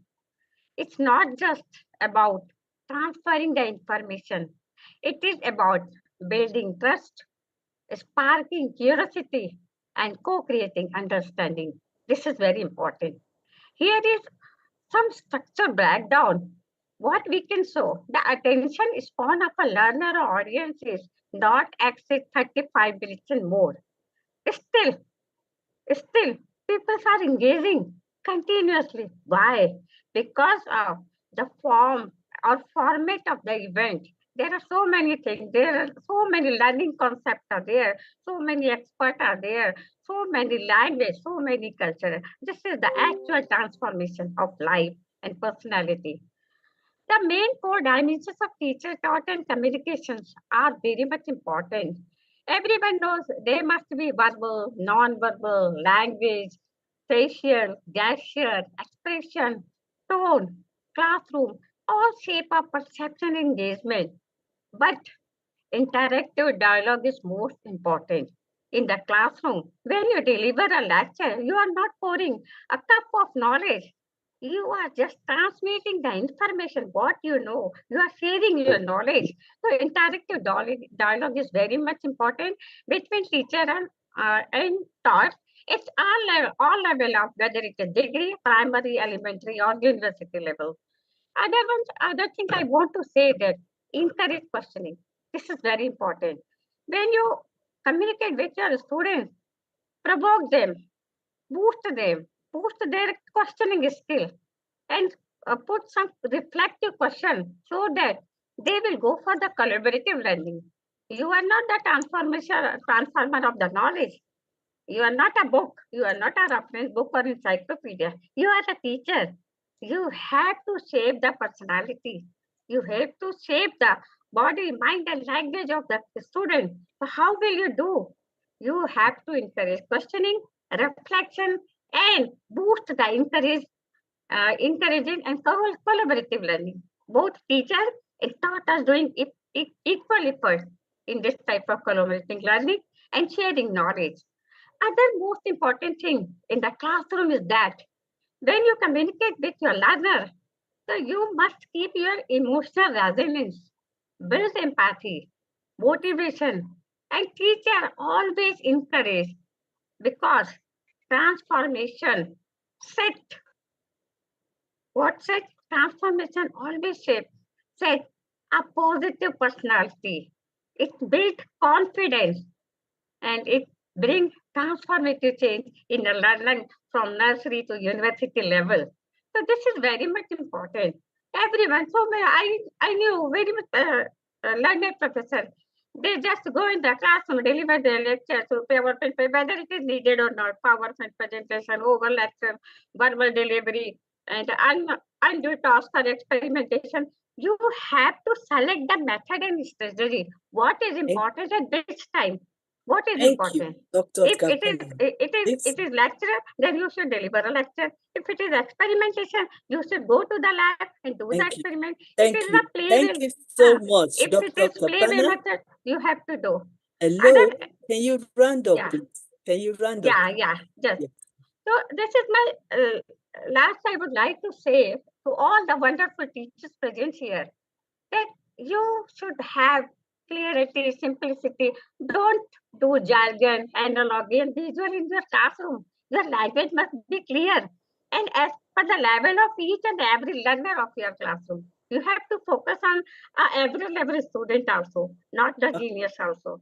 So you Okay, have thank to you do so this much. thing, adopting content and varied style, Thank you using so much. empathy. Thank you so So much, Dr. yeah, so Kapana. this is my only opinion about this, and I Thank know there are many learned professors and visuals and Thank you lecturers so and much. Because we are yeah, rounding every up because the live yeah, stream okay, is okay, going thank you. to So be I am over again once very again soon. I would like to deliver my heartfelt Thank you. welcome and thank you. I would like to connect and collaborate with you Thank every you. time, every moment. Thank you. Thank you so much.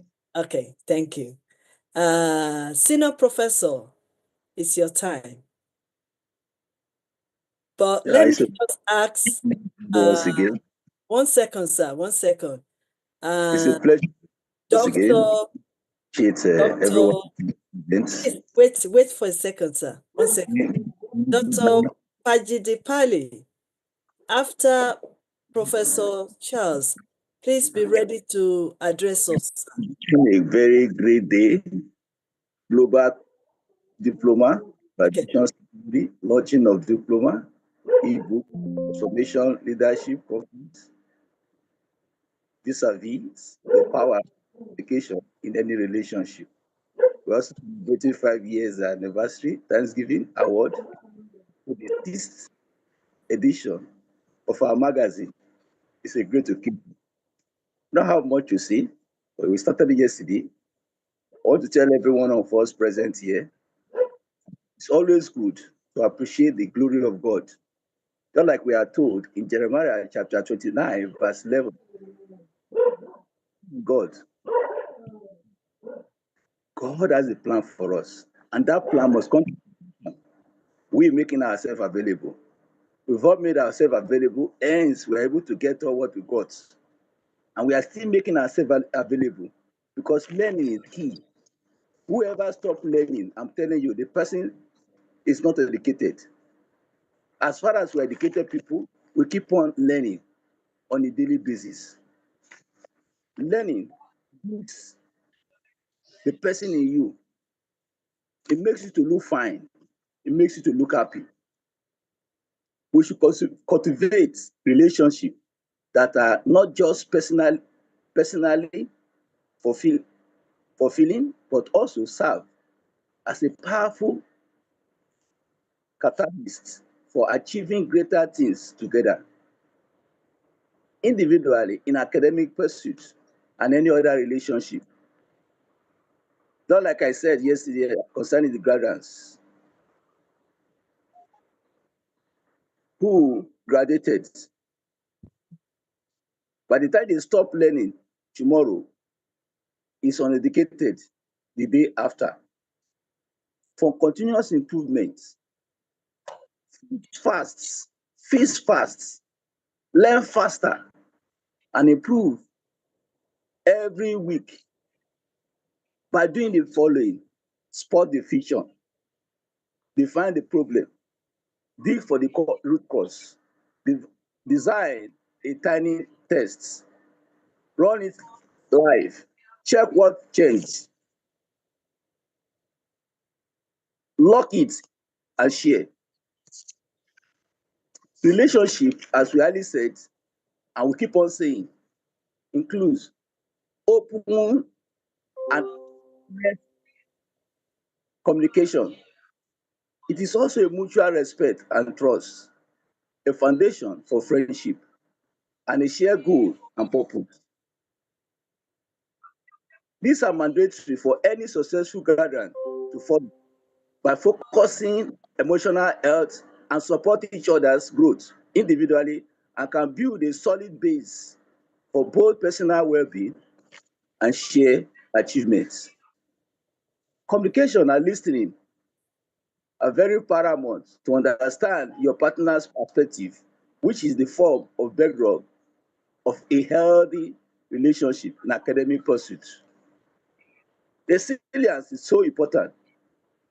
We should always practice it among ourselves in building our relationship, because it helps us to have the ability to handle disagreement constructively within or without resorting to criticism or defensiveness, and it allows the relationship to be good and grow even though we have conflicts.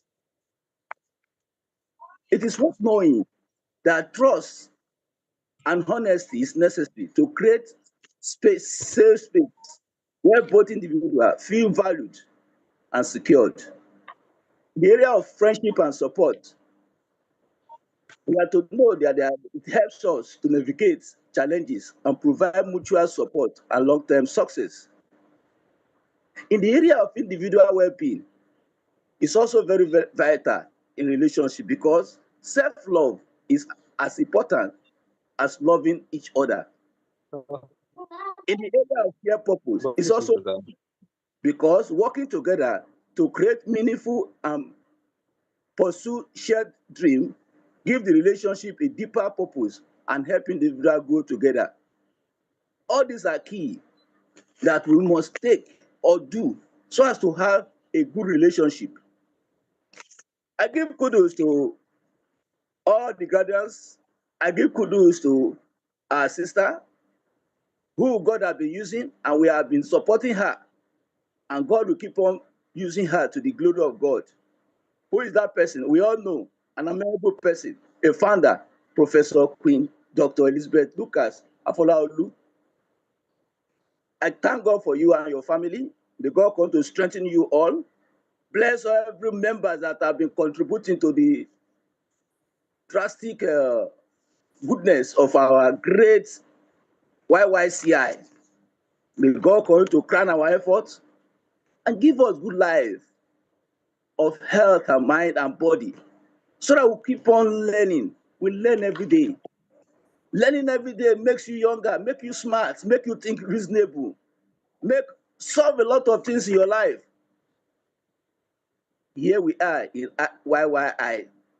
God will continue to inspire our knowledge, give us all the graces we need to be meaningful in the society and helpful to our family. May God continue to spare our life and grant us success. I thank God for all the speakers. I thank God for my friend Ravina. I thank God for all my little and powerful sisters and brothers who are here also. Our Dr. Timothy, I thank God for you. God will spare our life. By the time we get to that time, we shall meet in Calabar. May God come to give us all the graces we need, all the strength we need, sparing our life. Always be faithful to Him, because when we are not faithful to God, that's where we have problem. And when we are not prayerful, we see ourselves afraid. We will not make ourselves available for the future because of what we are doing. But when you are doing things right, allowing God to shape our life, I'm telling you, we look younger and happier. And no weapon will fashion against us that prosper. Just as I rightly said, in the area of Philippians chapter 1, verse 6, saying, recognizing God's continue working in our lives. Let us recognize His presence. Everywhere we go, we are always in the presence of God. We should feel the presence of God. When you feel the presence of God, I'm telling you, Holy Spirit will take over every calamity, over every challenges you are passing through. But if you don't look at the presence of God, you are not faced with it. That's where we have problem. And I pray that none of us will have problem. We keep on waxing stronger, younger every day. May God bless you all. Thank you very much. Thank you. Thank you, sir.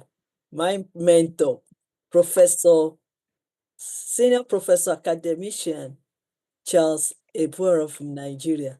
Thank you so much for all your great support. Thank you so much for your patience. Thank you so much for your prayers. And thank you so much for honoring us on these particular occasions of our 5th year anniversary. I've knew Professor Charles even before Yes You Can International, and we are still standing together. And he's my amazing mentor. And I do not take your time for granted. All your words of encouragement, your instructions, your mentorship. I really appreciate you, sir. Thank you so much, even for your patience. Now I want to welcome Ambassador Rajal, Dr. Rajal Pachidipadi from India. First of all, before he address us, I join my Yes You Can International family to say thank you, sir, for ensuring that our 2 days program is on live, screaming live all over the world, on the YouTube, on Facebook, in India, in America, everywhere they're watching us on this occasion. You made it possible for us. And I want to say thank you, sir, for that particular time and for that opportunity.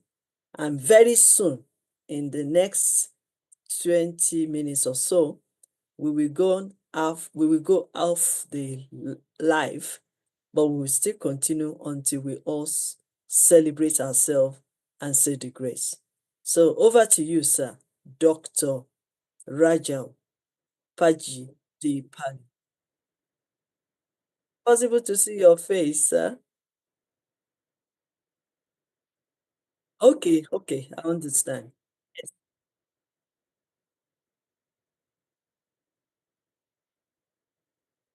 yes, sir.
Thank you so much, sir.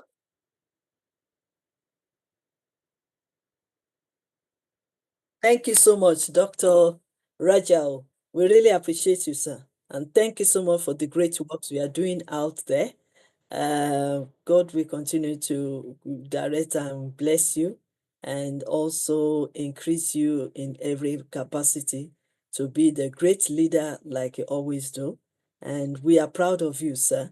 Whatever you're doing in India, we are proud of you. I've watched some of your motivational videos, and they've really motivated me personally. And I want to say thank you for the great jobs you are doing out there. Thank you also to be a moral role model to our children as well, Jason and Prince, and also other children all over the world. We thank you for using the platform of this TV to reach out to many all over the world. We thank you. We thank you for everything. I know you'll be switching off very soon, but we still have a couple of great leaders that we still want them to speak before you switch off the TV. I mean, the live streaming. But we thank you once again. So, quickly, I'm going to call on Archbishop Dr. Nelson Purvis to speak to us.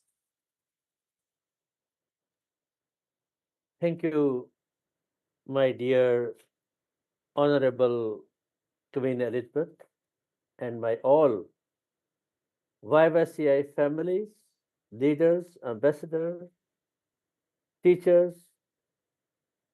I am very happy that we are celebrating YYCI 5th anniversary. And 5, I already mentioned that 5, the word 5, the number 5 is very important according to the Bible as well. And it means God's grace. It means God's goodness and favor and provision, and also freedom and change and transformation. And we can get example from the Bible when Jesus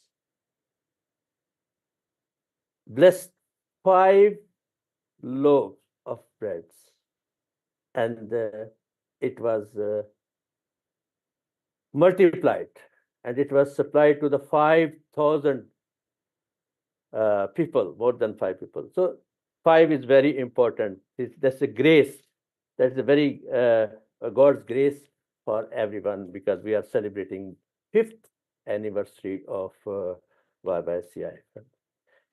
Number 2, today is 21st, because we are celebrating 2 days YYCI anniversary, but this is the 3rd day in Australia. So today is 21st of September, and its time is now 12:42 a.m. And thank God, we are also celebrating the World Peace Day. So that is very also important. So being an ambassador for peace, I just want to say happy World Peace Day to all. Peace is a beautiful thing. Peace, when we say peace, peace is always beautiful. And also, peace begins with a smile. When we read different quotes, and I want to share with you some peace quote which I like very much, and that is, if peace can only come through killing someone, then I don't want it. The beautiful quote. Yeah. And the other quote, an eye for an eye will only make the whole world blind. And one another thing, peace also relate with freedom. So you can, this is another quote, you can't separate peace from freedom, because no one can be at peace unless he has his own freedom. So if we have no freedom, then we are not at peace. So peace is a beautiful word, and I, being a ambassador for peace, I just want to give honor to all religious leader, all peace leader, all ambassador for peace, and all peace organization who are working for peace. And I appreciate their work because peacemakers are children of God. And when we say peace, it means we belong to our Prince of Peace. So we are peace people, we are family of peace, we can spread peace in this world with power of love and mercy. With prayer, we can do everything. So we can spread peace in this world. And this is possible through our prayer, through our unity and love. So let us work together and celebrate International Day of Peace. God bless all of you and congratulations, my dear Queen Elizabeth, for celebrating this beautiful event of 5th anniversary.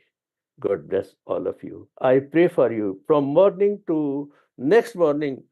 In every prayer, I remember all you in my prayer, and I pray for global peace and global healing.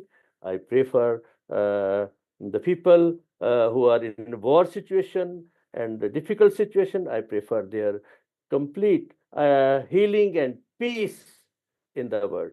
And I also pray for the people who are sick at the moment. They are in hospital, they are in at home. So we should help them. We should pray for them so that Lord can provide everything what is their needs, because He can provide everything. So the peace is a practical word. So we can use peace to bless others and work together. When we are united, we can spread the peace in the world, because peace is a light, peace is a beautiful, peace is like a oxygen. So adopt peace in your life and peace start with me. It means peace start from yourself, from your family, from your community, from your city, from your country, and to the world. God bless you. Thank you. Thank you, Archbishop. We really appreciate you greatly. Please still stay around, because before the end of this program, we also have 1 or 2 series of prayers, and we want you to be part of people that will be praying for our children and our youth and the family. So please still stay with us to the end, sir. Archbishop Nelson Purvis. At the moment, I want to quickly call on Ambassador Lukman Nuruddin Adeniyi. Can you speak at the moment? Good afternoon from here. Good afternoon. Can you open your camera? If gone, that's all right. You can quickly speak, but it would be nice if you open your camera. Yes, let's hear from the man behind the scene. My personal secretary, my personal assistant, the global managing director of Yes You Can International, Ambassador Lukman Nuruddin Adeniyi. Please address us. We can't hear you. Unmute yourself, please. Sorry, we can't hear you. Oh, sorry. All right. My name is Lukman Nuruddin Adeniyi from Nigeria. I'm honored, I'm grateful to be in the midst of world leaders, great leaders, global leaders. Thanks very much.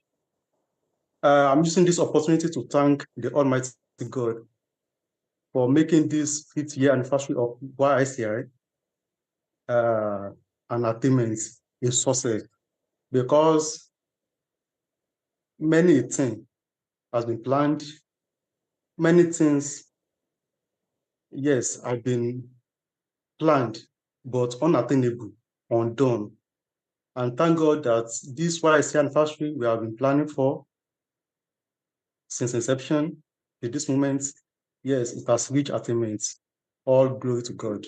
And I'm using this opportunity to thank the head and director of YYCI, Dr. Elizabeth Brokers, who is the vision, who is the head, who is the mastermind behind this great organization, YYCI.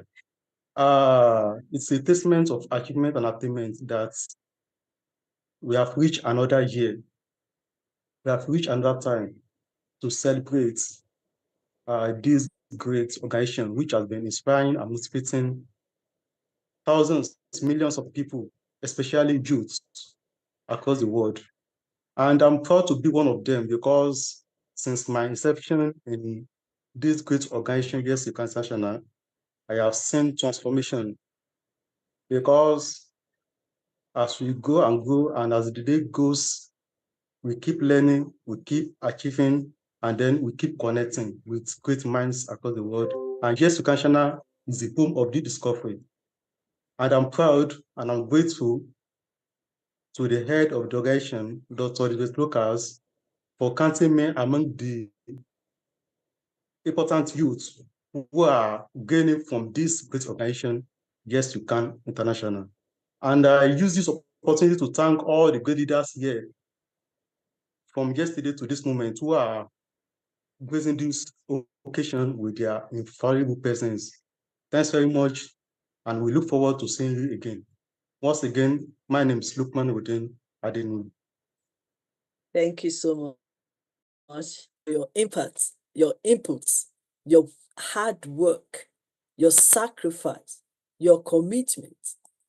Everything makes us be where we are today.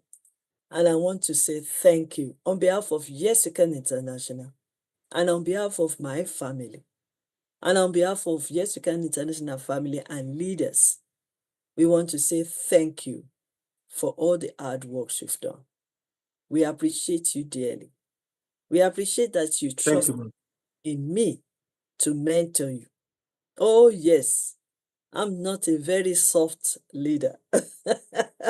Not even a soft mentor. Some of them knows me. Not because I want to be hard, but because I want the greatness and excellence to come out of them. And if you are going to make it and perform well in the society, then you have to go through the tough time. And I want to say thank you for staying with me for almost 5 years, working tirelessly, day and night. This young man is not where I live. I'm here in UK. He's there in Nigeria. But we're working day and night. We're bonded together. Sometimes we have to work. We have to connect with one another when there is internet, electricity. And sometimes we have to work up to 3 a.m. in the morning, because that's the time that there is electricity, there is connection, and that's the time that I also am free to connect so that we can work together. What binds us together is the strong and effective communication for the past 5 years. And we are still moving on. We are still striving strong, and we will continue to work together until he finishes his university and decide what he wants to do next. We will continue to work together.